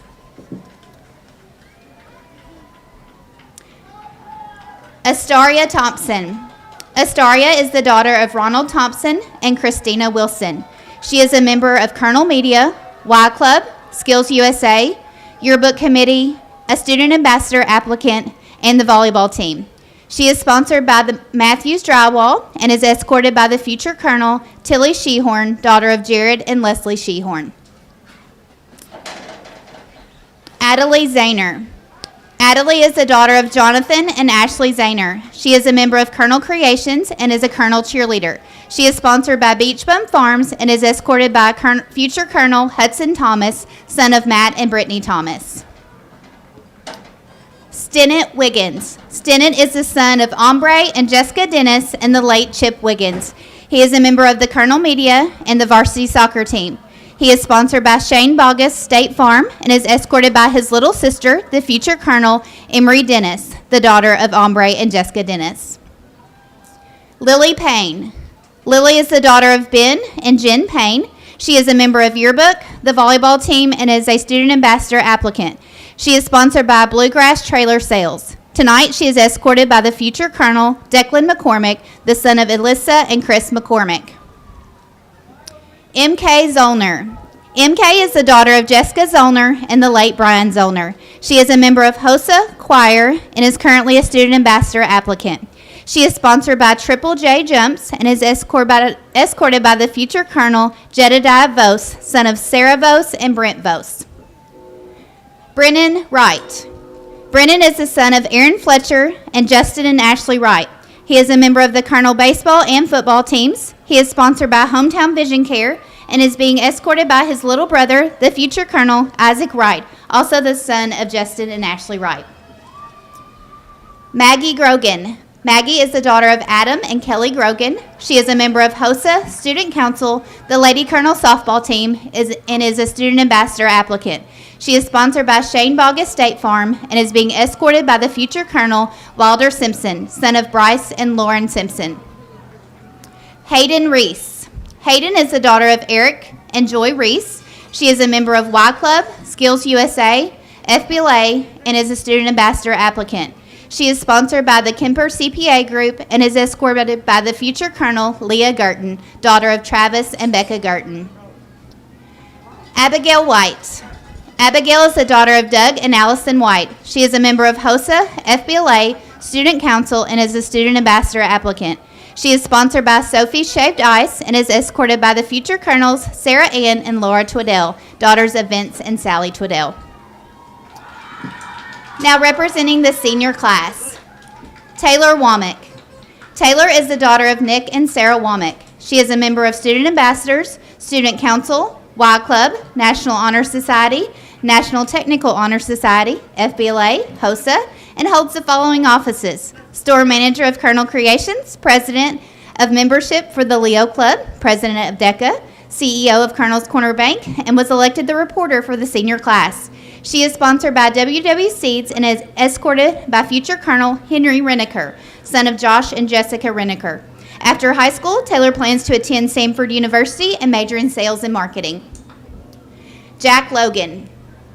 Jack is the son of John and Marcia Logan. He is a member of Student Ambassadors, Student Council, FBLA, DECA, National Honor Society, National Technical Honor Society, Henderson City Ambassadors. He plays varsity football and baseball and is on the swim team, is the CFO of Colonel's Corner Bank while also serving as the president of the senior class. He is sponsored by Tip Top Design. Tonight, Jack is escorted by the future Colonel Lucas Nunley, son of Logan and Shay Nunley. After high school, Jack plans to major in civil engineering at the University of Mississippi. Diamond McGuire. Diamond is the daughter of Billy and Kimberly McGuire. She is a member of the Y Club, Drama Club, Choir, and attended the Governor's Scholar Program. She is sponsored by Kimmy J's Delivery Service and is escorted by future Colonel Lincoln Morris, son of Dominique Hicks. After high school, Diamond plans to attend college to become an anesthesiologist. Nate Gold. Nate is the son of Steve and Holly Gold. He is a member of the Y Club, Colonel's Track and Field, and Student Ambassadors. Tonight, Nate is being escorted by future Colonel Bradley Williams, daughter of Becca Williams. They are sponsored by Kelsey G's Pizza. After high school, Nate plans to attend college and study mechanical engineering. Bailey Womack. Bailey is the daughter of Dax and Lindsay Womack. She is a member of Student Ambassadors, National Honor Society, Environmental Club, Secretary of DECA, Mock Trial, FBLA, Y Club, Leo Club, HOSA, Student Council, Colonel Creations, External President of the Colonel's Corner Bank, National Technical Honor Society, leader of the Colonel Crazies, and captain of the Lady Colonel soccer team, and she is also the secretary of the senior class. She is sponsored by Womack Law Office and is escorted by future Colonel Hunter Wilhite, daughter of Matt and Samantha Wilhite. After high school, Bailey will attend the University of Kentucky and major in entrepreneurship. Hunter Evans. Hunter is the son of Jeff Evans and Aaron Skaggs. He is a member of the baseball team and is a student ambassador. He is sponsored by William Gray Haberdashery and is escorted by his little brother, the future Colonel Gunnar Evans, son of Jeff and Sabrina Evans. After high school, Hunter plans to attend college and play baseball. Autumn Hudnall. Autumn is the daughter of Michael and Tabitha Hudnall. She is a member of HOSA, Student Council, and the National Honor Society. She is sponsored by Garrigus Brothers Construction. She is escorted by the future Colonel Aria Dixon, daughter of Christy Best and Adrian Dixon. After high school, Autumn plans to attend the University of Louisville to study physical therapy. Xander Pruitt. Xander is the son of Casey Pruitt and Callie Sunday. He is a member of Student Council. He is sponsored by the Elm. Xander is escorted by future Colonel Abel Dean Pruitt, daughter of Erica Beth Pruitt. After graduation, Xander plans to attend the University of Kentucky, but is undecided on a major at this time. Hadley Lindsay. Hadley is the daughter of Crystal and David Lindsay. She is a member of HOSA. She is sponsored by JC Construction and Tanning. She is escorted by her little brother, the future Colonel Miles Miller, son of Crystal Lindsay and Brian Miller. After high school, Hadley plans to attend Henderson Community College to begin the steps towards becoming an oncology nurse. Zarian Rideout. Zarian is the son of Willie and Jennifer Rideout. He is a member of the varsity football and track teams. He is sponsored by Fire Dome. Tonight, Zarian is being escorted by the future Colonel Beckett Shelton, son of Jared Shelton and Lindsay Shelton. After high school, Zarian is undecided on his plans at this time. Sophie Presley. Sophie is the daughter of Holly and Ryan Presley. She is a member of FBLA, DECA, Student Ambassadors, Colonel's Corner Bank, and serves as the treasurer of the senior class. She is sponsored by Hometown Roots. She is escorted by the future Colonel, Presley Todd, daughter of Casey and Tori Todd. After graduation, Sophie plans to attend college to major in business. Hayden Turner. Hayden is the son of Rick and Julie Turner. He is a member of HOSA and the National Honor Society. He is sponsored by Baker Family Chiropractic and is being escorted tonight by the future Colonel Winter Fletcher, daughter of Ellie Turner. After graduation, Hayden plans to pursue a career in chiropractic medicine. Reese Rendell. Reese is the daughter of Robbie and Ellen Rendell. She is a member of the cheer and track teams, National Honor Society, HOSA, Student Council, and Student Ambassadors. She is sponsored by Alexander Farms. Tonight, Reese is being escorted by the future Colonel, Isla Pinkston, daughter of Derek and Katie Pinkston. After high school, Reese plans to go to college and major in biology. Preston Gogol. Preston is the son of Ashley Gogol and Donald Gogol. He is a member of the varsity football and track and field teams.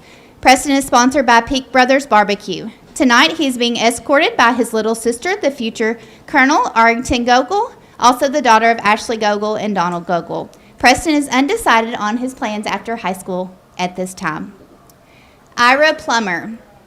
Ira is the daughter of Chris and Emily Plummer. She is a member of both the swim and tennis teams, DECA, Y Club, FBLA, Colonel's Corner Bank, National Honor Society, National Technical Honor Society, Student Ambassadors, and serves as the historian of the senior class. Tonight, Ira is being escorted by future Colonel Isaiah Mudday, son of Angie Noble. They are sponsored by C. Plummer Art.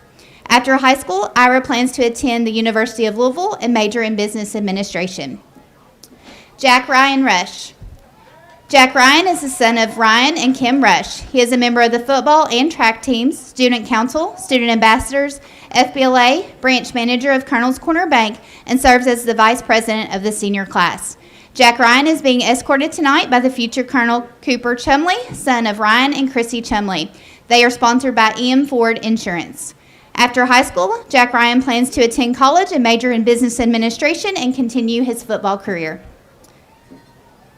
Assisting with tonight's crowning are the football homecoming royalty of 2024, Clara Hazelwood and Alton Berger. Clara is the daughter of Mitchell and Jill Hazelwood. She is attending Western Kentucky University and majoring in elementary education. Alton is the son of Michael and Sandy Berger. He is attending the University of Kentucky and majoring in engineering. So now, the moment that you have been waiting for quite some time.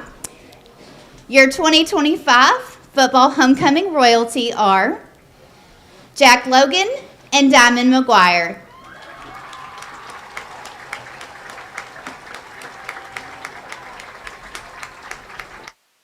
And that'll do it for Homecoming 2025. Congratulations to Homecoming King Jack Logan and Homecoming Queen Diamond McGuire.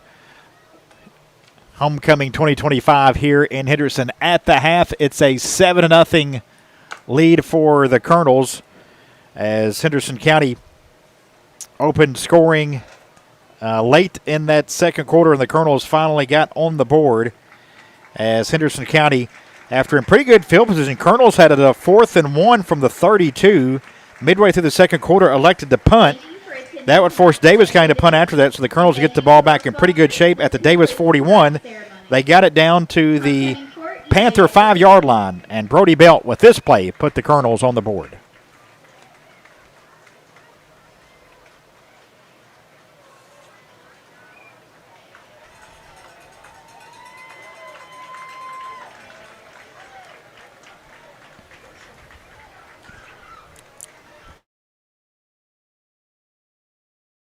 Secure your future with Ann Thrasher Boyd State Farm, providing excellence in life insurance for over 20 years. With us, your legacy is safe. Our dedicated team at 316 14th Street, Henderson, is ready to guide your journey towards financial security. Don't hesitate. Call us now at 270-826-9583 and embark on a safe, uncertainty-free tomorrow with Ann Thrasher Boyd State Farm.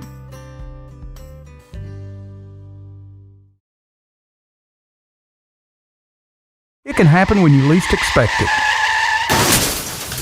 You're involved in an accident and you need help. Look no further than Hargis Collision. Hargis welcomes all insurance providers. They are ICAR certified and have the equipment needed to get your vehicle back to OEM specification. To the Hargis team, your vehicle is treated like a person, not a number. Hargis Collision, keeping your family's safety in mind. See them at their new location, 1480 South Green Street.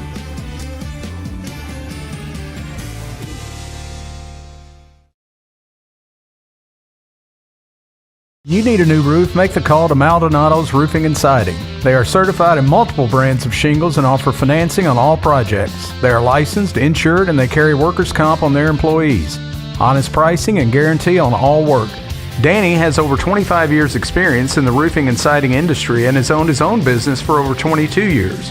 Maldonado's Roofing and Siding. Let the world champ put a world-class roof on your home. Call today, 270-577-9668. Secure your future with Ann Thrasher Boyd State Farm, providing excellence in life insurance for over 20 years. With us, your legacy is safe. Our dedicated team at 316 14th Street, Henderson, is ready to guide your journey towards financial security. Don't hesitate. Call us now at 270-826-9583 and embark on a safe, uncertainty-free tomorrow with Ann Thrasher Boyd State Farm.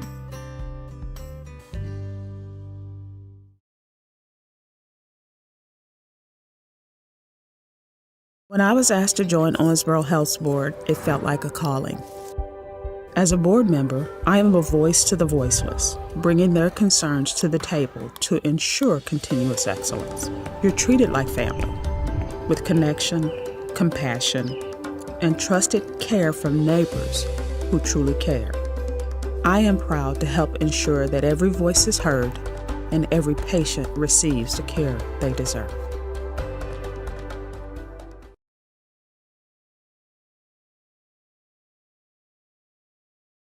It can happen when you least expect it. You're involved in an accident and you need help. Look no further than Hargis Collision. Hargis welcomes all insurance providers. They are ICAR certified and have the equipment needed to get your vehicle back to OEM specification. To the Hargis team, your vehicle is treated like a person, not a number. Hargis Collision, keeping your family's safety in mind. See them at their new location, 1480 South Green Street.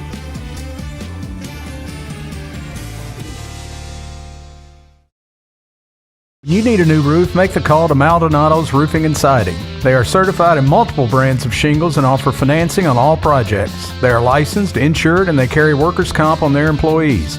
Honest pricing and guarantee on all work. Danny has over 25 years experience in the roofing and siding industry and has owned his own business for over 22 years. Maldonado's Roofing and Siding. Let the world champ put a world-class roof on your home. Call today, 270-577-9668. Secure your future with Ann Thrasher Boyd State Farm, providing excellence in life insurance for over 20 years. With us, your legacy is safe. Our dedicated team at 316 14th Street, Henderson, is ready to guide your journey towards financial security. Don't hesitate. Call us now at 270-826-9583 and embark on a safe, uncertainty-free tomorrow with Ann Thrasher Boyd State Farm.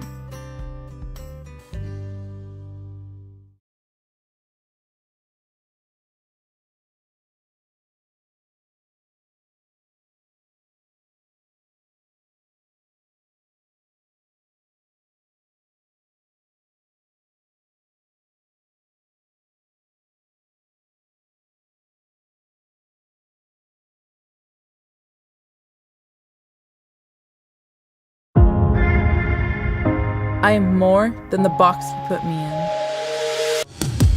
I'm spontaneous. I am a good friend. I choose to do the right thing, even if others don't. I choose to be substance-free.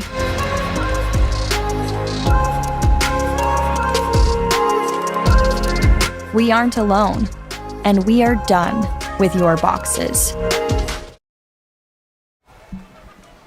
Getting set to start the second half of play. The Colonels will kick off to Daviess County. Daviess County won the toss to defer to the second half. Henderson County 7, Daviess County nothing, as the Panthers will have Jace Hunt and Hunter Corbin back deep to receive,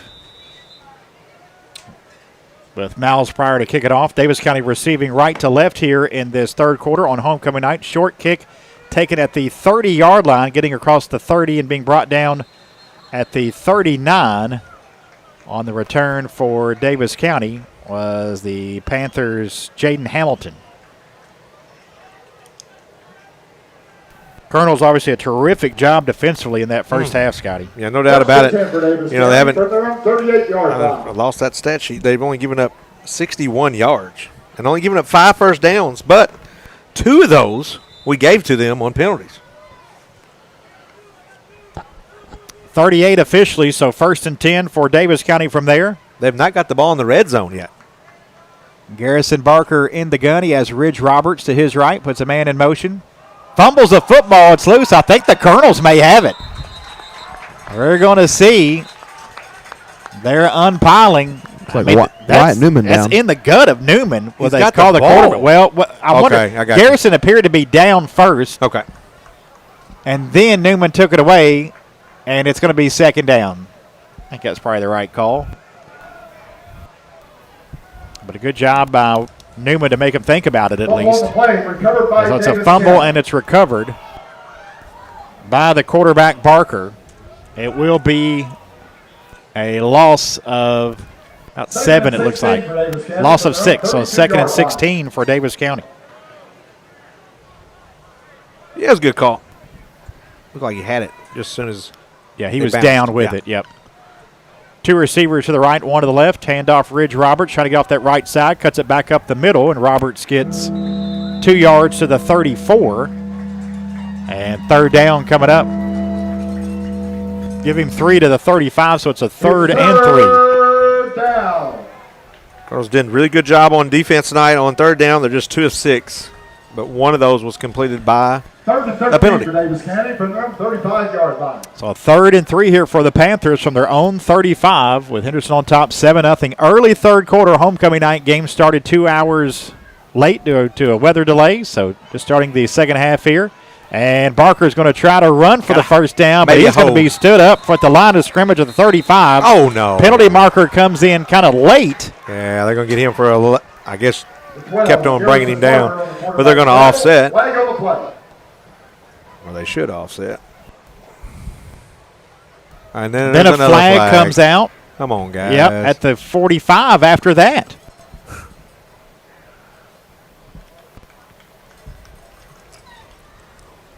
I think the first 2 were going to offset, Scotty, but then the Colonels got hit with one later. Then the latter one is going to give them another first down. That's 3 first downs we've given them on penalties. Again, due to the rain earlier, we don't have the referee mic'd up, but that's appeared, at least where the flags came out, what it was going to be. What you hate to see is goodness, they're going to mark them off. Oh.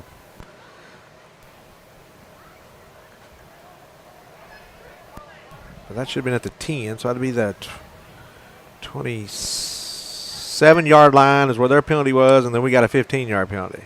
Was there a penalty, a hold, Scotty? Holding against Daviess County. And then they're going personal foul against Henderson, then unsportsmanlike against Henderson. Wow. The personal foul was for the hit out of bounds, I'm assuming, and then Colonels have done a little too much chatting with officials tonight. That's twice. They've been flagged for undisciplined mouth penalty, if you will.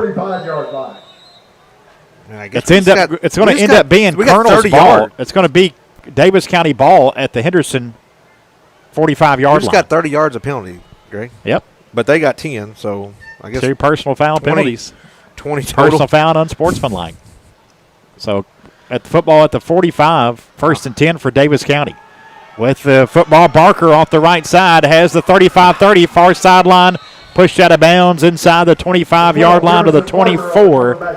A gain of 21 for Barker, his best carry of the night. Yeah, and you had him going to be 3rd and 3rd and 8, 3rd and 9, and then the big penalties. Gave them life. 1st and 10 for Davis County from Henderson County's 25-yard line. He's 9 for 44 on the ground now.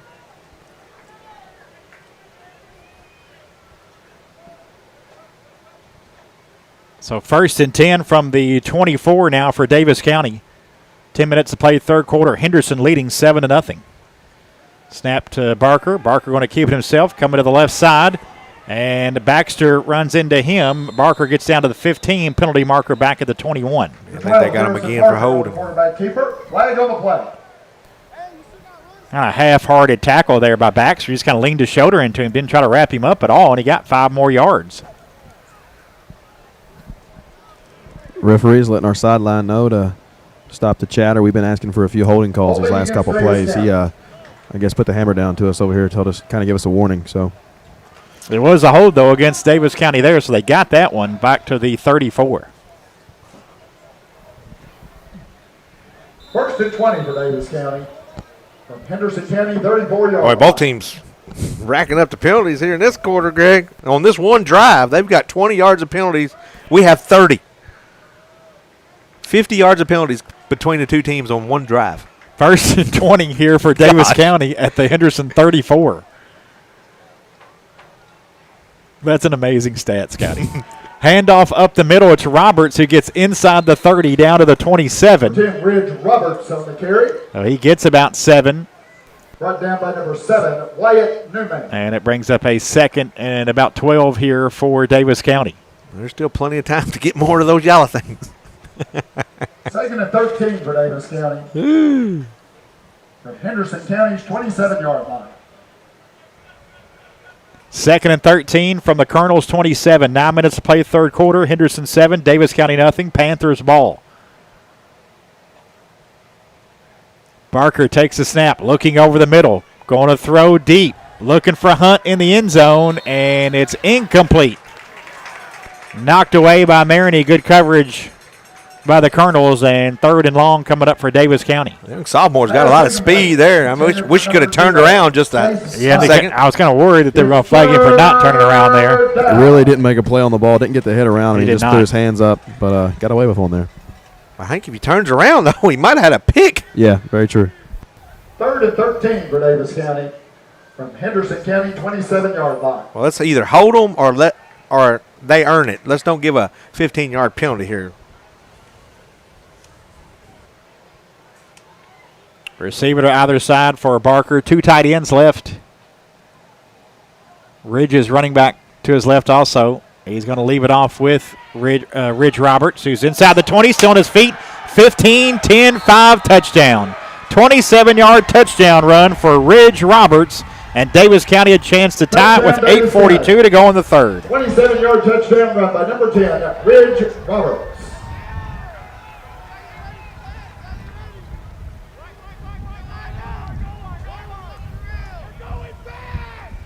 So with 8:42 remaining in the third, Davis County on the board on the 27-yard run from Ridge Roberts. And they might go for 2 here. They've got a lot of 2-point conversions this year. And they don't line up conventionally, so even sometimes when they do just kick the extra point, they'll still move that line of scrimmage, but they do a lot of 2-point conversion tries out of his 2. Right now, there's the line is shifted to the far left side. The center and the quarterback's right in the middle of the field, and that's it at the moment. And they do snap it to the quarterback.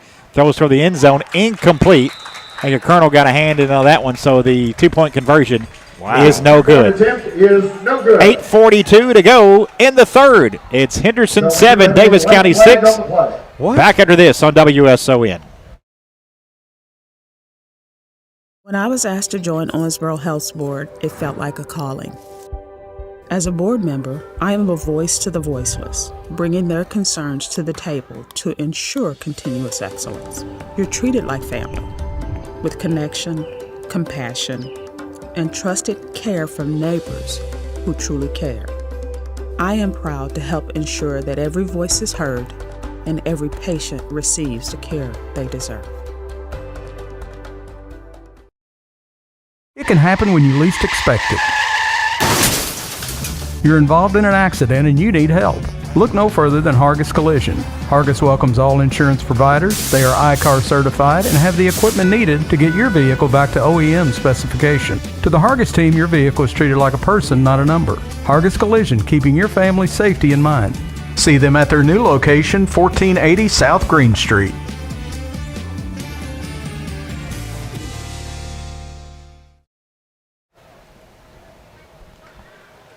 .8:42 to go in this third quarter. It is Henderson County 7, Daviess County 6. Daviess County missed a 2-point conversion, and they were hit with an unsportsmanlike penalty after the play. So now they're going to have to kick all the way back at the 25. Instead, they're 40. So that penalty is assessed here on the kickoff. Maybe that took away them trying to go for an onside kick, too, now. Yeah, they did do that to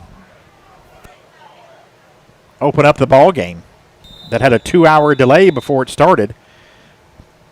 2 hours and 5 minutes officially. That's why we're 8:42 to go to third and 10:45 tonight. They do try to onside kick it. And the Colonels. What do I know, Greg? Maybe they're like that one coach. They always onside kick every time. Winning team of orthopedics and sports medicine providers. Your comeback starts at Drake Chapman there sports medicine providers on the recovery. Henderson County High School Athletics. Our game tonight. And presenting sponsor Colonel's Football is Robert John & Associates Injury Law. All their attorneys live right here in Henderson. Robert John & Associates, presenting sponsor Colonel's Football this season. That flag was big. Need points. So the Colonels from the Daviess County 40. Leading 7-6 with 8:40 to go in the third. Belt, handoff to Rush. J.R. Rush gets a couple yards to the 38. Brought down by number 11. Take it from Colonel's Football Junior Jack Dalton. Daviess Rentals is Henderson's source for equipment rentals for personal and commercial projects, big or small. Daviess Rentals has the tools for you. Daviess Rentals on South Green and online at dss-rentals.com. So that last possession, there were 65 total yards of penalties combined. And the big story was it was going to be a 3rd and 9, but a late hit out of bounds and an unsportsmanlike after that, Scott. He got the ball on the Henderson side of the field for Daviess County. Handoff Rush again. And JR gets Rush on the carry. maybe a yard or two. By number 3, Josh. Boy, they got all the momentum, boys. And he's holding that taped hand. And Rush is going to come off. Hope he didn't re-aggravate that, but he's coming off kind of holding that hand that he broke in week 1.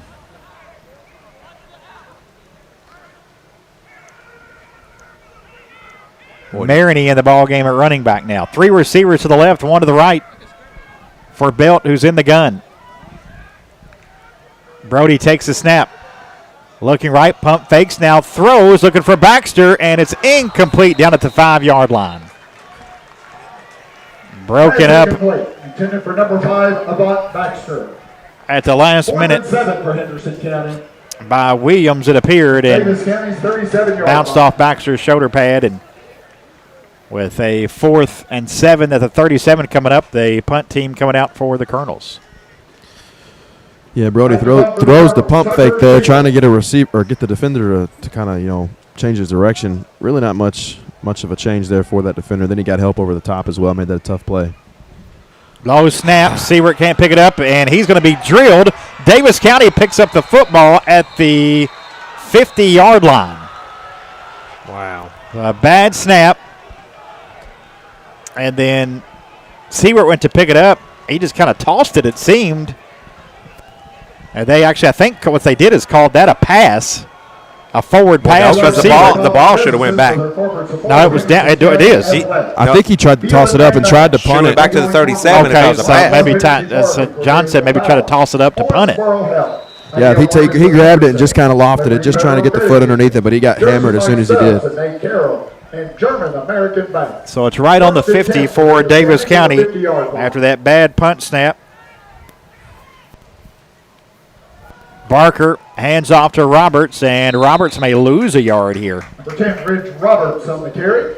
Tackle on the play by Jack Logan. Jack Logan. Tackle for a loss for Logan, loss of a yard, and it's a 2nd and 11 for Daviess County. You know what we haven't had yet? A safety. Had won the first 3 games. And 2 and 1. Colonel's been on the bad side of that safety, though, in 3 games. We got one, too, though. We did get one. The game that there was 2 safeties. Henry Clay. 2nd and 11 coming up for Davis County. Football thrown 49. Barker fakes a handoff to Roberts. Rolls out right. Spins. Has it complete at the 46. And making a move to the 45. It'll be a gain of 6 for Davis County, as that was Jace Hunt on the reception, and it'll be a 3rd and 5 for the Panthers at the Henderson 45. 6:05 to go, 3rd quarter. Henderson 7, Davis County 6. Davis County. From Henderson County, 45. They are 4 of 8 on 3rd down. They're starting to pick it up. 3rd and 5 here. They'll go for it if they don't get it.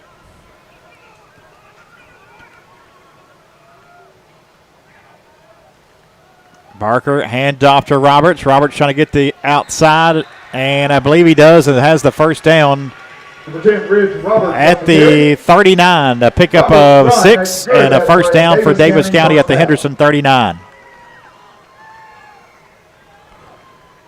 1st and 10 for the Panthers from Henderson County, 39-yard line. 5 of 9 now on 3rd down. Now we can't get off the field. Receiver to either side for Barker. 2 tight ends sit on the left as Barker takes a snap. Looking left. Now he's going to step up. Eludes one tackler, and now he's going to be sacked. That 2-yard loss. go down. Back at the 39-yard line. Classic Automotive and Collision Center sack for the Colonels. Christian Hagan in on the stop for Henderson. But there were 3 Colonels that tried to get him. Yeah, I was going to say, I think Sheffer had him first initially and lost him. Logan tried bringing him down, and then Hagan at the very end just came in and done the dirty work. If you've had an accident and need auto body repair, remember it's your choice which body shop to use. Classic Automotive and Collision Center presents Henderson sacks this season. 41-yard line. So 2nd and 12 from the Colonel 41 for Davis County. 4:35 to play in the 3rd. Colonel's on top 7-6. Barker screen complete to Jace Hunt, far sideline, and Hunt gets to the 39, stopped right there. He picks up 2, the original line of scrimmage, and it brings up a 3rd and 10. It's 3rd down.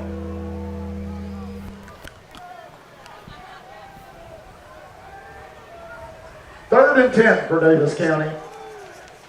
From Henderson County, 39-yard line. They were just 2 of 6 at halftime on 3rd down. So they've perfect. 3 of 3 in this half. Under 4 minutes to play in the 3rd. A 3rd and 10 here from the Colonel 39. Barker hands it off to Hunt. He's hitting the backfield for a loss. J.R. Rush, Christian Hagan there for the Colonels. Number 0, Jace Hunt on the carry. A loss of 6 back to the 45-yard line. Number 9, J.R. Rush. It's 4. They don't believe in punting, I don't think, Greg. They're going to go for it. Or fake it or something. They've had a couple high punts tonight. They kick it about 55 feet up in the air. I'm like, they're hard to catch whenever they get outside of those lights. Higginbotham is back to punt. Got to watch where the fake go. Dalton to receive around his own 15. Punt is away, end over end. And it's going to take a big bounce. Dalton picks it up at the 8. Far sideline for Jack, 20, 25, 30. And he's pushed out of bounds around the 35-yard line. Nice return from Dalton after a 37-yard punt, but Dalton gets it up near the 35 with a return, and Colonels will come out with 2:55 to go in the 3rd, leading 7-6. And Thrasher Boyd helps you tackle savings when you combine home and auto insurance. See State Farm agent and Thrasher Boyd at the corner of 14th and North Green Streets to start your savings. Call 826-9583 or visit AnnIsMyAgent.com. It'll be at the 38 for the Colonels with 2:55 to play in the 3rd.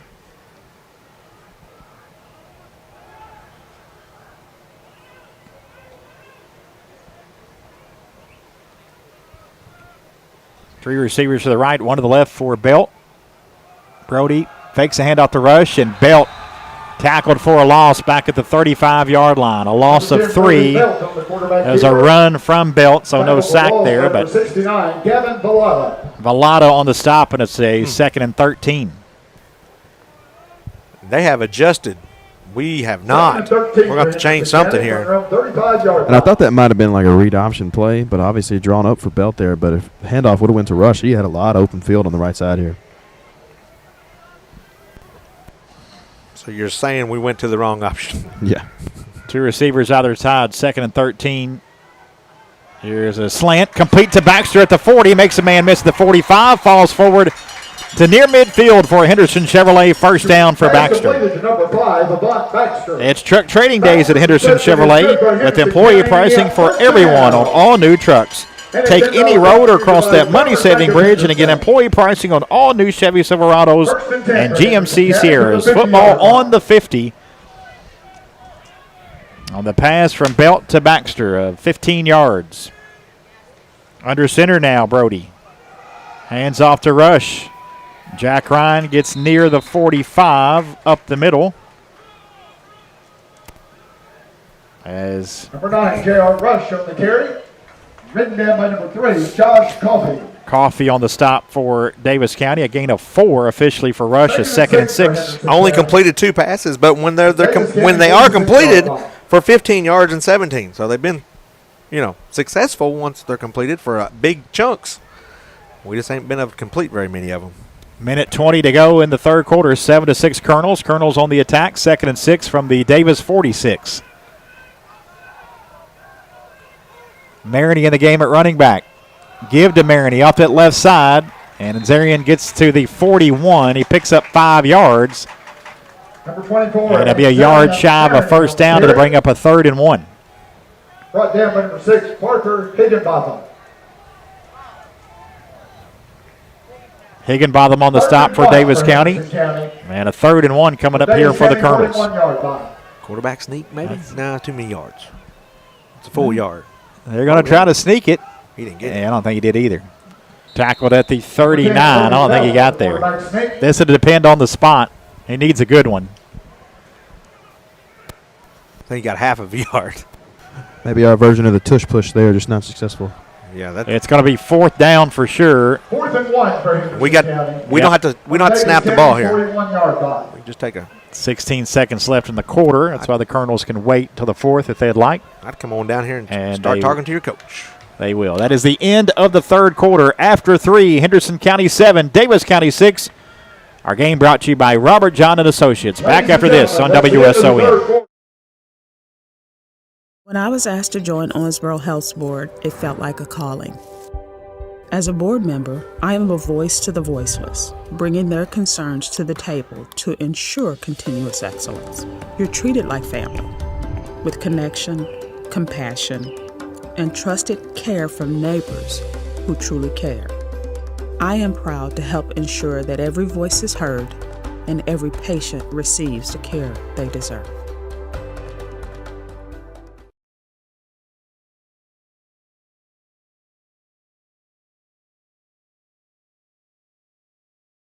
It can happen when you least expect it.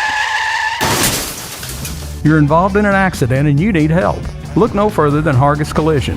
Hargis welcomes all insurance providers. They are ICAR certified and have the equipment needed to get your vehicle back to OEM specification. To the Hargis team, your vehicle is treated like a person, not a number. Hargis Collision, keeping your family's safety in mind. See them at their new location, 1480 South Green Street.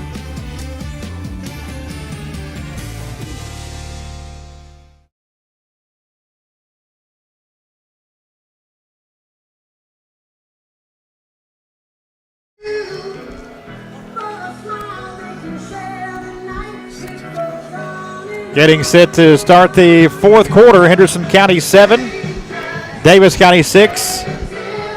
Colonels facing a 4th and 1 from the Panther 41-yard line. It appears they'll go for it here on 4th down, or at least try to draw them off. Belt under center. We tried for a sneak moments ago, couldn't get it. Now 2 tight ends shift to the right for the Colonels. I would pass it. And Brody takes a snap, fakes a handoff. Oh, he is looking to throw, and it's incomplete. or rush at the 39 and a turnover on downs. Davis County gets the ball back. Hezzy Harris was wide open deep. Wide open down the right sideline. Davis County takes over on downs. Unfortunately, they drew up that for the other side of the field. Gosh, Colonel's 1 of 5 on 4th down, 1 of 7 on 3rd downs. Hard to score points. Yeah, coming in tonight, the Colonels were actually 4 of 5 on 4th down, but 6 of 33 on 3rd down this season. Yep. Got them a little bit because those bad snaps on the punt, 2 of those will go down as incomplete 4 downs. So Davis County with the football at their own 41, trailing 7-6 early 4th quarter. Handoff Roberts up the middle as a big hole, and he's across the 50, brought down at the Henderson 48. Brought down by number 4, Hayden Turner. Gain of 11 Roberts run, good for to the 49 of the Colonels for Roberts. Big tackle there by Turner. If he would have gotten through that, he would have been home safe to the end zone there. That was a big tackle by Turner to stop Roberts. 1st and 10 for Davis County from Henderson County 49-yard line.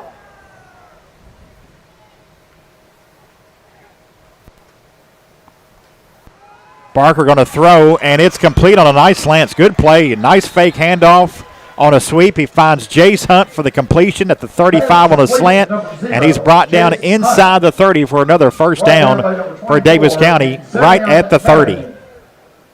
One of Davis County's better plays tonight right there. Panthers trailing 7-6, 11-10 to go, but driving here 11 minutes to go in the 4th. Fresh set of downs. 2 plays, 2 big plays for 1st downs. Colonel's in a little bit of trouble here. Garrison Barker, the quarterback, takes a snap, fakes a handoff. Barker off left tackle is going to be brought down at about the 27, a gain of 3 for Barker. Hagan on the stop for the Colonels, along with Jack Logan. Brought down by number 9, J.R. Rush. One of those magical turnovers, Greggy. 2nd and 7 from the 32. Each team with 1 turnover. 2nd and 7 for Davis County. In the game, that came Henderson County 27 in the 1st quarter.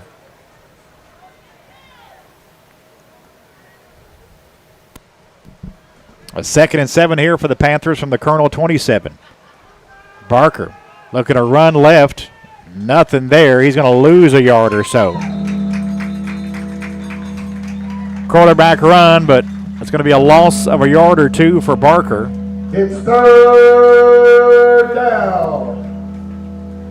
Football at the 29, so a loss of 2 brings up a 3rd and 9 for the Panthers. Under 10 minutes to go in the game. Henderson County 7, Davis County 6. As there should have been 11 bells, then just a 3 there. It's 11 o'clock. 2-hour delay at the start of this game due to weather. Then they got going about 9:05. It's actually been a pretty quick game. It has, yep. Barker looking to throw over the middle, and it's intercepted. Baxter has it intercepted the 5, cut down at the 10. There's your takeaway, Scotty. 2 picks tonight. Jack Dalton a pick earlier. Now Baxter with a pick at the 5 and brought down at the 10. I know he had a receiver about 5 yards deeper than Baxter there, but I really don't know. He wasn't hit when he threw it. He just underthrew the ball pretty bad. I was kind of confused actually with how that ball was so underthrown. There's a big turnover there. It was, but we've got to swap field position. Drive, yeah. Like you go down and score here, that'd be big time. Well, I just want to at least get to the 40-yard line before if you had to punt. But we've had issues with snaps tonight on punts. I almost got to go for it on 4th down. Belt under center. Going to hand it off to Rush. JR coming near side. Makes a man miss at the 14 and gets all the way out to near the 20-yard line. Give him 9 to the 19. Good gain on 1st down and a 2nd and 1 coming up. I would just let Rush have the football every time on this drive. Rush, 9 carries, 68 yards. I think he's good for 3 or 4 yards every time. I would let him just take care of this drive. We'll see what happens here. He's the dial on that I formation. Hagan, a fullback. Rush again. Makes a man miss. Has it across the 25. Pushing the POW to the 28-yard line. And a Henderson Chevrolet first down for Rush and the Colonels. Henderson County, first down. And a $10 contribution by Farmers Bank of Henderson. 2 carries, 19 yards. Yeah, he just runs so angrily, like he's just mad at everybody. He's off the field at the moment. Oh, Lord. Yeah, he come off, maybe just a little winded there. I don't know if anything else, much more than that.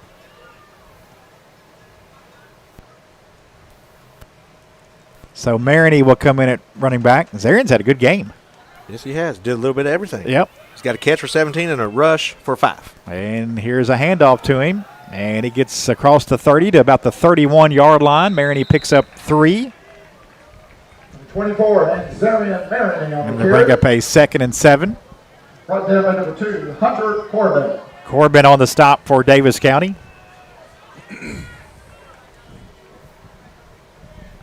Right out back in for the Colonels. 2nd and 7 for Henderson County from their own 32-yard line. Maroney came out too, so who's the running Turner, back? I think, is out there now. Okay. Yep. Need to get about 3 or 4 yards here for sure. Handoff to Turner, and Hayden's going to get stopped for no gain. It'll be a 3rd and 7 for the Colonels at their own 32. 7:25 to go in the 4th. Henderson on top, 7-6. This is just not what we wanted. Too far away. We've not got a pass completed to Mr. Hagan tonight. The tight end was something we were looking to do. I don't think he's been targeted, has he, Scotty? I don't think he's thrown one in his way. Him or Harris either. Harris usually makes a big play. Here's Belt here in a passing situation, and here is a pass complete to Baxter at the 40. He has the Henderson Chevrolet first down. There's a first down on 3rd down, Scotty. Yeah, and he did a good job of finding the sticks, turning around, and catching. Henderson Chevrolet first down to the 40. That's big because the Colonels can chew up at least a couple more minutes here. That's the main thing. Is now under 7 to play. Henderson leading 7-6. Each team has all 3 timeouts remaining. I mean, if you keep driving like this, you might not even have to score. 2 receivers to the left, 1 to the right for Belt. Baxter goes in motion. On the sweep, they give it to Avant. Tries to cut back in reverse field, and he's going to maybe get a yard Number 5, Avant Baxter. as he fell forward to across the 40 to the 41. We'll see where they mark it down. It'll be either no gain or a yard. I just don't like it, Greg. We've had so much success running up the middle. 2nd and 9 for Henderson County from their own 41. I think that's Rush's game, who's out at the moment. He's been the best between the tackles, and the other guy's trying to bounce it out. Now JR's back in there, so may see some of that now, Scotty. 2nd and 9 from the 41. They call it smash mouth football back in the old days. In the I formation are the Colonels. Newman a tight end left. Handoff Rush. Rush has the 44 and stood up right there. He gets about 3 or 4 yards as we'll go under 5:45 to play in the game. Number 6, Parker Higginbotham. Higginbotham on the stop for Daviess County. Rush 11 carries, 82 yards. This has been his first game where he's really been able to rush the football. Well, we know why they wanted him to run the football. Just think of, don't forget, Kingston's not here tonight. Kingston Scheidler, their starting running back. Yeah. Out with an ankle sprain, much like Brody Belt suffered in the first week. So if you'd had him with may get Scheidler back next week. I think he'd be back in 2 weeks for sure, but hopefully next week for on the road at Central Hardin. Cecilia, we go again. 3rd and 5 here for the Colonels from their own 45. And now a timeout, Henderson County there first. We'll take it as well. Colonels facing a 3rd and 5 from the 45, leading 7-6 with 5:08 to go in the game. We're back after this on WSON. When you need a new roof, make the call to Maldonado's Roofing and Siding. They are certified in multiple brands of shingles and offer financing on all projects. They are licensed, insured, and they carry workers' comp on their employees. Honest pricing and guarantee on all work. Danny has over 25 years experience in the roofing and siding industry and has owned his own business for over 22 years. Maldonado's Roofing and Siding. Let the world champ put a world-class roof on your home. Call today, 270-577-9668.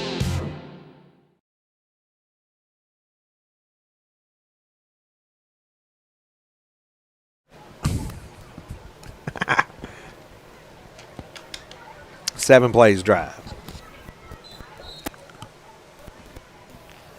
5:08 to play in the fourth quarter. Henderson County 7, Daviess County 6. Henderson football facing a 3rd and 5 from their own 45. Well, I don't know if you run or you pass here. Jack's not out there, so the defense is definitely going to think it's a pass. Single back is Maroney. 2 receivers to the right, 1 to the left. Now tight end shifts left. Hagan movement on the line of scrimmage, but Daviess County gets back. Or were they flagged? Yep, they got him. Flag on the play. Oh, no, it's going to be on us. Oh, did they say they were drawn off? Did Henderson jump first? Their we'll wide see. receiver down here, number 7. Yes, sir. Yeah, the Colonels were clapping. He jumped on Seward down here. Seward called it, too. He looked right at the official and That's said, a first down. Wow, big penalty there from Daviess County on a 3rd and 5. Colonels now 3 They of jump 9. off sides, and a Henderson Chevy first down now. The football right on the 50 with 5:08 to go. 12 first downs for the Colonels tonight, 3 of 9. We need to slow down. What are we up there so fast for?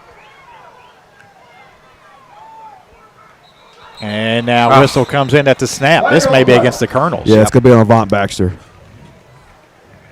It's okay. Legal procedure against Henderson County. So the ball goes back to the 45. 1st and 15. What's the penalty totals now, Scotty? 7 for 85 for the Colonels, 8 for 80 for the Panthers. And the majority of those were on that one possession. Yep. So a 1st and 15 from their own 45. Belt takes a snap. Pump fakes. Now coming near side. He throws on the run. It's out of bounds at about the 38-yard line. Good job to get rid of it. Intended for number 5, Avant Baxter. And it'll be a 2nd and 15 coming up. Smart play by Mr. Brody. Throw that thing away.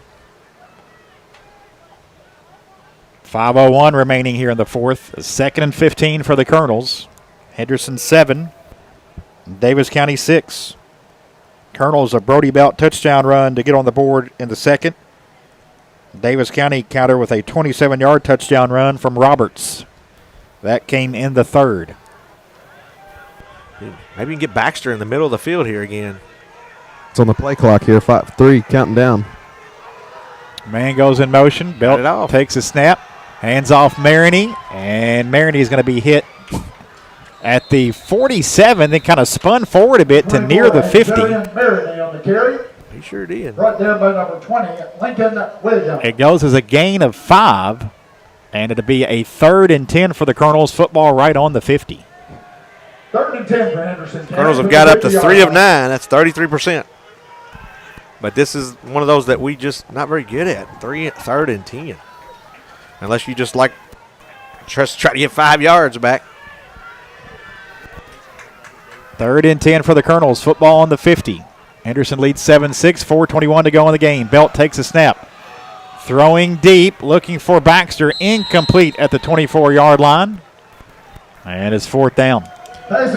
Not sure if Baxter was up to task there on what route he was supposed to run. He really kind of shut that one down around the 45, or excuse me, the 35, and wasn't expecting the ball to be launched further down the sideline. Well, a really important snap and punt coming up here for the Colonels. Yeah, it's almost. And it's Turner back in there as snapper. We saw Thomas earlier and some last week. Almost fake it and let Tucker throw it as far as he can. Maybe they'll intercept it or we'll catch it. Hayden Turner to snap with Seward. There we Perfect go. snap. Back to Tucker, Oh, and no. he kind of shanked it, but it's going to roll all the way down inside the 20-yard Heck line. yeah. He knew what he was doing. And that inside still rolling down near the 13. Tucker Attaboy. he claps his hands together, 38-yard punt. You call that a good miss, Scotty? That's Yes, what that sir. was. Yes, sir. I'm not sure how that one cleared the line. Yep. That's a good oopsie. Yep. That was a good miss. Wow. Maybe a homecoming break on that punt for the Colonels all the way down to the 12-yard line.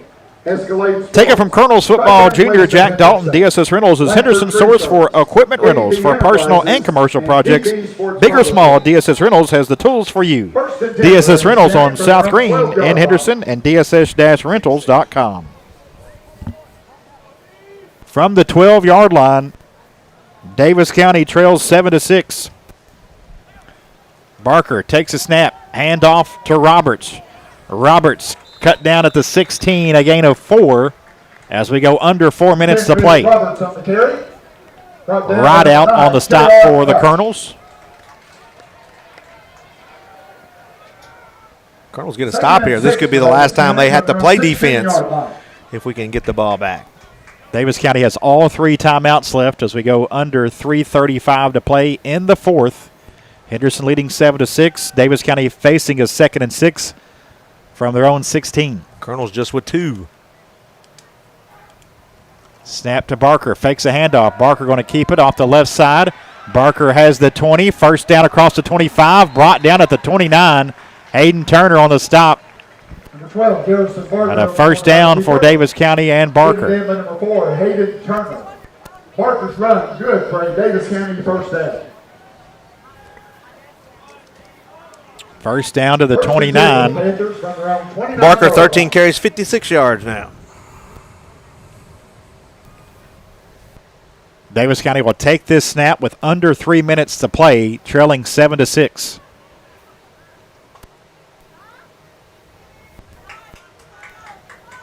From their own 29. Handoff Roberts, and Roberts Golly. going to be hit in the backfield and finally polished off by Jack Logan. Several Colonels got a hand on him. He tried to reverse field, and Logan with a tackle for a loss. Well, the one guy wrapped him up and still couldn't bring him down. That dude's slick now. He's got 14 carries, 55 yards. 2nd and 13 for Davis County from their own 26-yard line. Got to be paying attention. Eventually, they're going to have to try a deep shot here, you would think. 2nd and 13. Here's a throw over the middle, complete to Hunt for the first down at the 39. Great catch from Hunt, taken down by Dalton. And it's a first down, a gain of 13 to the 39. Davis County first down.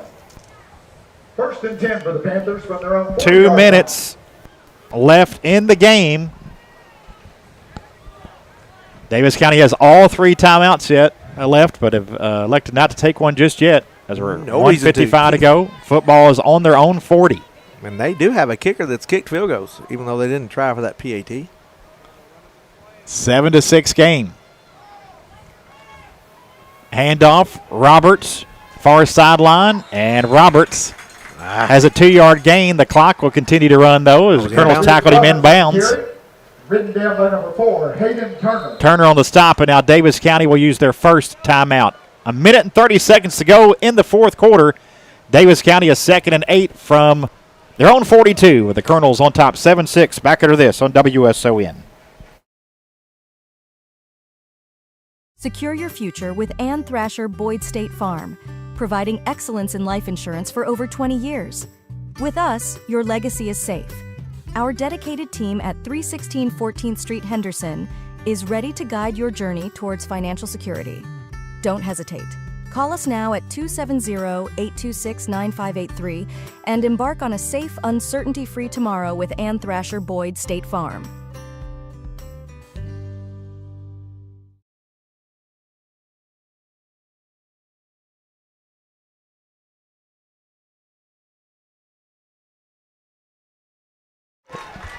Second and 8 for Davis County from their own 42-yard line.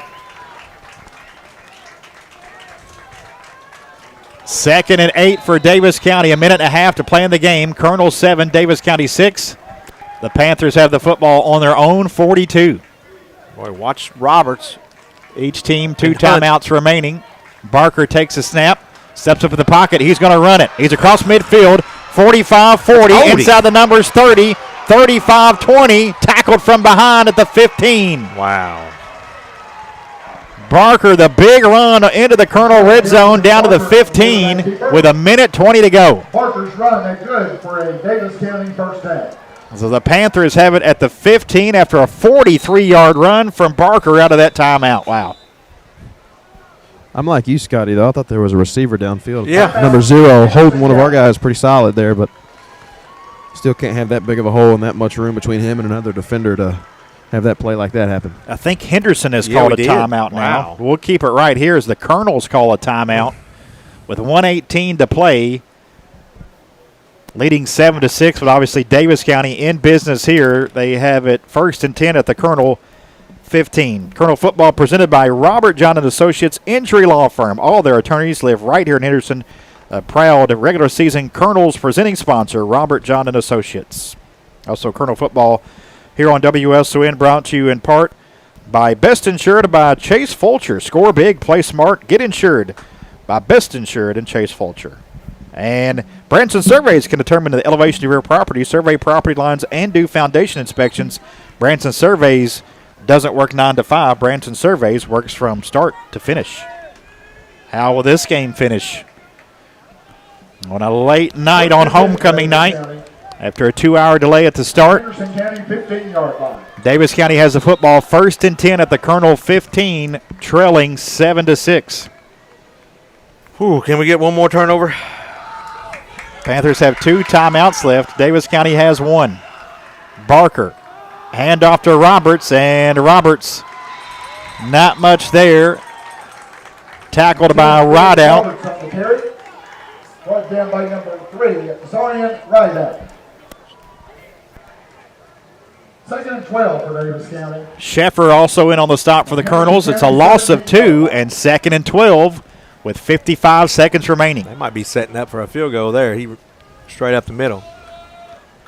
Again, Daviess County with 2 timeouts left, 45 seconds to play in the 4th. They need to back him up another 5 yards. Be nice. Barker in the gun. 2 tight ends right, receiver to the other side. Barker looking to throw, and he threw it behind his intended receiver on a little slant. It was for Roberts out of the backfield, and it's 3rd and 12 with 27 seconds left. Clock stop. Cannot believe he passed the football there. I mean, all they got to do, they're in perfect field goal range here. Dead shot, right up the middle. Anytime you pass, you never know what's going to happen. He's 5 of 13 for 55 yards and 2 interceptions. And that's 6 interceptions on the season to 2 touchdowns. 3rd down, they're 5 of 11 tonight. 3rd and 12 from the Colonel 17, and they do take a timeout. So Daviess County has 1 timeout remaining. We'll take the timeout as well. 3rd and 12 for Daviess County from the Colonel 17 when we come back after this on WSON.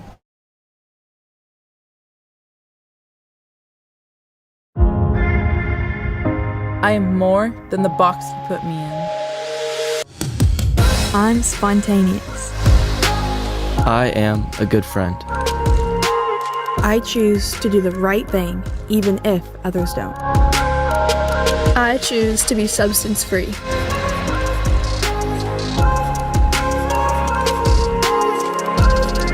We aren't alone, and we are done with your boxes.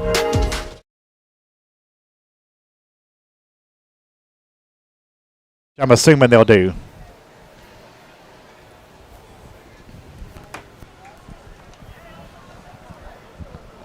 .27 seconds left in the game. Henderson 7, Daviess County 6. Daviess County with the football at the Colonel 17, facing a 3rd and 12.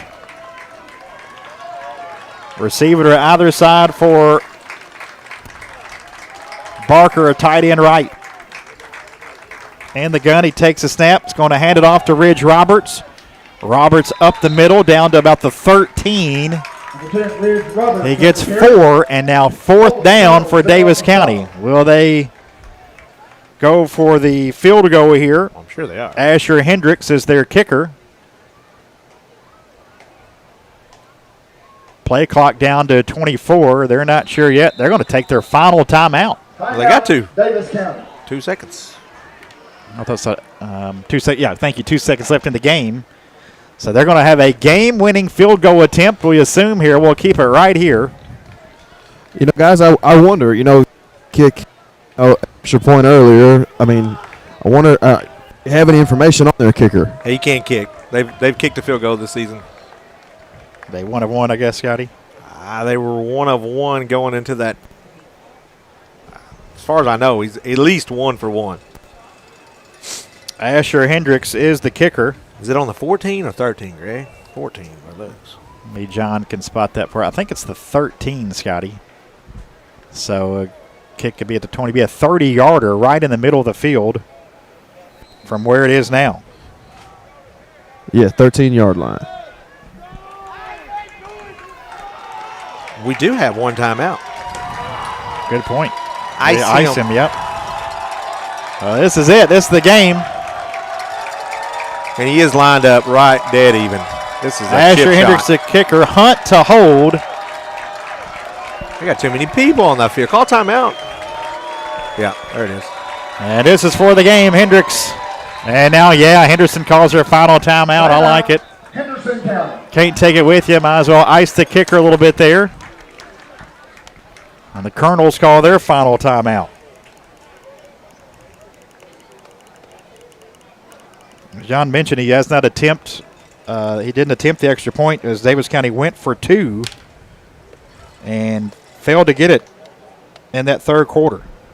Yeah, from this sideline, their coach was telling the kicker there to finish out the kick, still kick the football despite the timeout. So you wonder the experience, does he have the mental capacity or the fortitude to hit a big kick like this? Does he know to even kick, get his reps in there on when even the timeout's called? You never know how much trust does he have in his guy, enough to try to win a game. Hendricks, we do understand, is 1 of 1 on made field goals this season. Don't know the yardage, but he is 1 of 2 on extra points. Yeah, extra points. He's 1 of 2 on extra points this season, 1 of 1 on field goals. As Hendricks lines up for this 30-yarder to win the game. He is a senior. Block it on the corner. Good snap. It's down. The kick is up. Colonels under the crossbar. No good. Henderson wins. Wow. 7-6. It hit underneath the crossbar. It looked like Hagan may have got a little piece of it. Couldn't tell, but it's short. And the Colonels survive, beating Daviess County on homecoming night. 7-6 your final. What a game.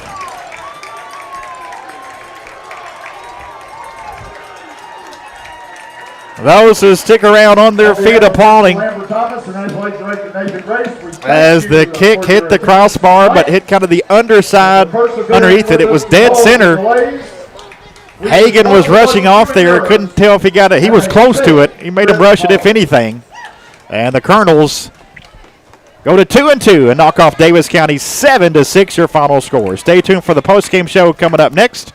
For John Reynolds on the sideline, Scott Stone with me in the booth, along with Dan Thompson. My name is Greg Busby. Once again, your final score, Henderson County Colonels 7, Daviess County Panthers 6. You heard it all right here on WSON.